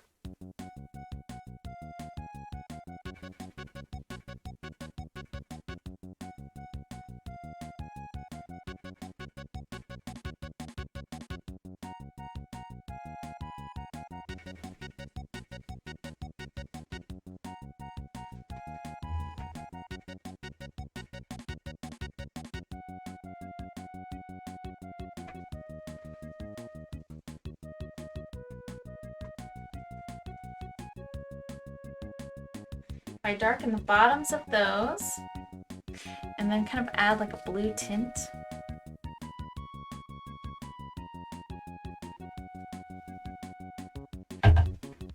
Oh yeah, I think that's what I'm gonna do. Add a little bit of cyan. Itsy bit.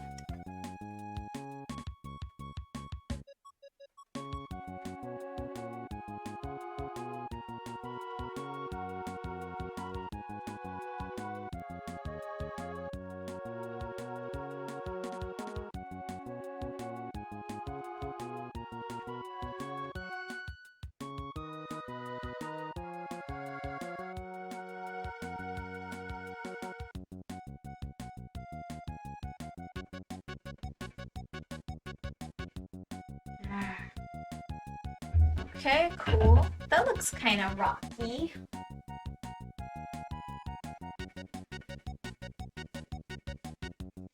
The waterfalls coming down from that perspective. This is a fun painting. It's really fun. It's really fun for me. I think one of the things I want to do during this session is kind of add like a little bit of color shifting. Like we're gonna add some patches here of like some violet.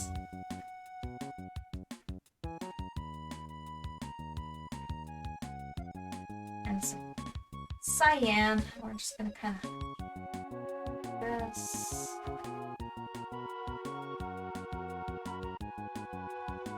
Dry brush it a little bit in some places, and we're going to use some white, and then we're going to kind of go over it and kind of create some fun shapes.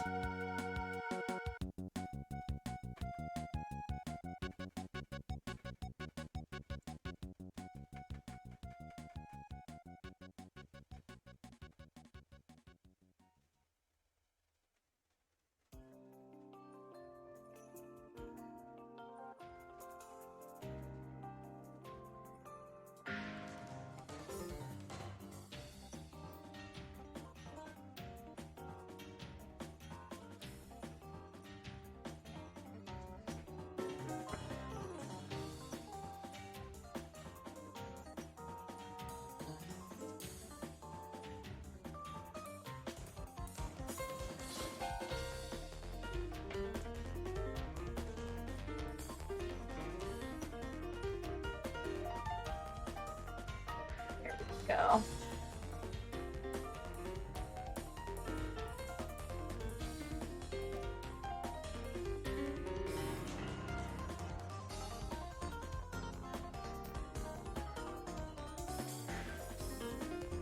Okay.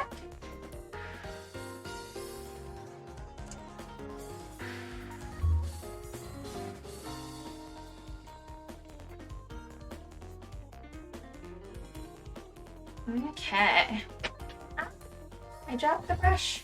Oh, I'm hitting the camera. You can tell I'm kind of tired.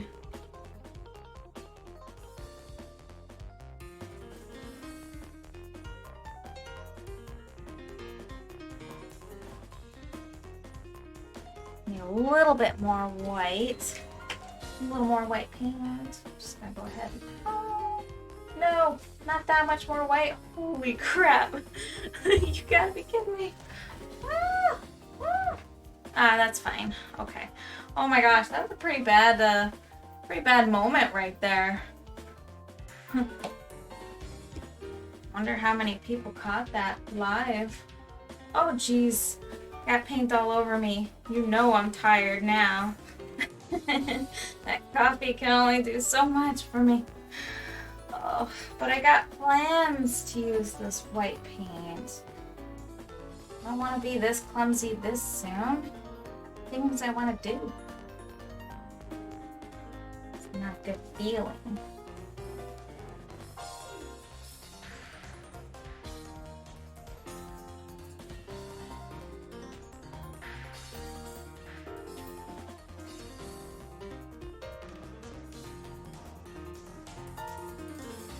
Alright, layer that in. Just a layer.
Some really cool, fun-looking turbulence.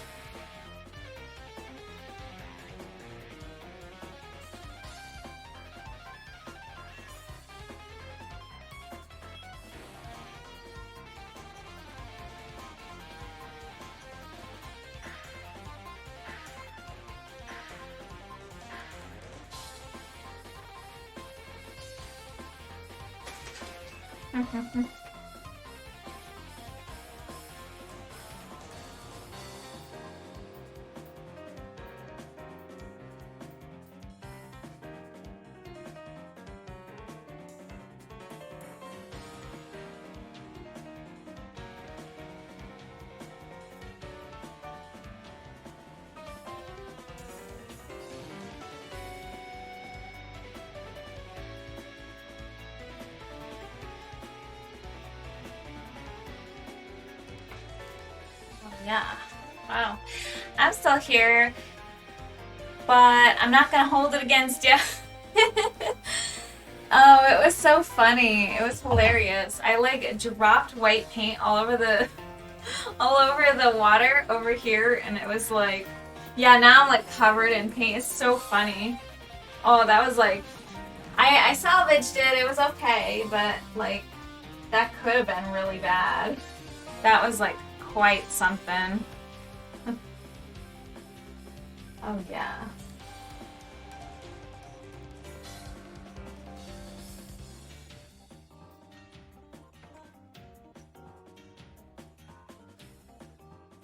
It's going to be forever documented on YouTube.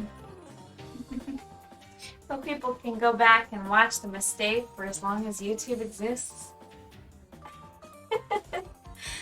So funny. Oh my gosh. Rin, do you ever get eye allergies so bad where your like eye just starts profusely watering for no reason? Mine have been doing that so much lately and it's been driving me crazy. They're doing it right now even. Like it's maddening.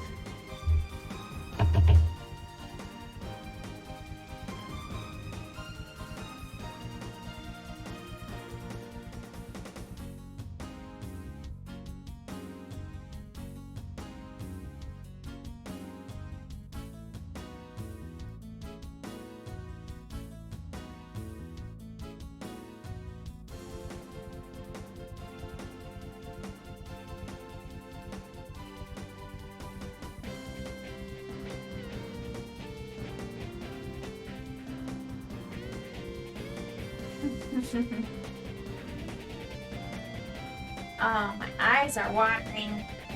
Help! Help! Oh man. I think I'm probably gonna just call it a night then, huh? I'm not really sure who's all streaming tonight. Last night when I went to check, I didn't really see anybody that I watch online. So I just called it a night, and I imagine tonight would probably be pretty similar. My eyes are just not great. I'm supposed to wear glasses but refuse. Also making poor choices and wearing cheap contacts. My eyes aren't great. Oh man, that sucks. About like your eyesight's not great. Yeah, for me, I'm gonna probably just press the back button on this. We'll have like a nice snapshot of this. We're just gonna go back, and then I am going to check Twitch to see if there's really anybody streaming right now. But yeah, like for me, I wear glasses. And I don't mind glasses. They used to give me kind of a headache. I'm not gonna lie. And occasionally they still kind of do. Like, somewhat. And, I don't know. I didn't like the feeling of them. And for a while, it took me so long to get used to them. Because for a while, I was having, like, this weird thing where it's like, even if my glasses were off, it felt like they were on. And so, like, I would try to take them off even though they were on, or I'd try to take them off even though they're already off. Or, like, I would go to sleep and then I would wake up and it would feel like they're already on, but they're not. And I would try to take them off and they weren't there. I remember that being a really weird thing. I would raid to Bob Ross, but they don't accept raids. I don't know who would be raiding, or who would be accepting of a raid right now that is on currently. I think a lot of my nighttime people that used to stream at night aren't really streaming at night so much anymore. Oh, Frozen Zaptar, thank you so much for your support. I appreciate you very much. It means a lot to me. I'm actually about to end here. If anybody has any recommendations for a raid, please feel free to let me know. If not, if your people are offline, like my people are, then we'll probably just call it a night.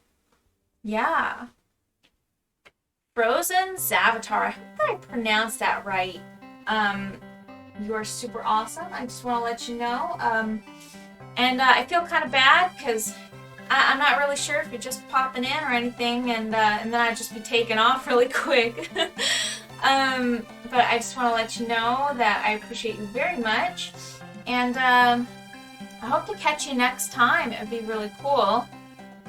Alright, you guys, I'm going to go ahead and probably call it good then. Let's just roll my end credits here. Alright, you guys, let's pull it up. Instant board, and then we go end stream. Alright, happy Halloween, everyone. I will see you after Halloween. I'm not sure when I'm going to stream next, but I'll try to keep y'all informed. And yeah, I guess we'll take it from there. You can check out my little Discord.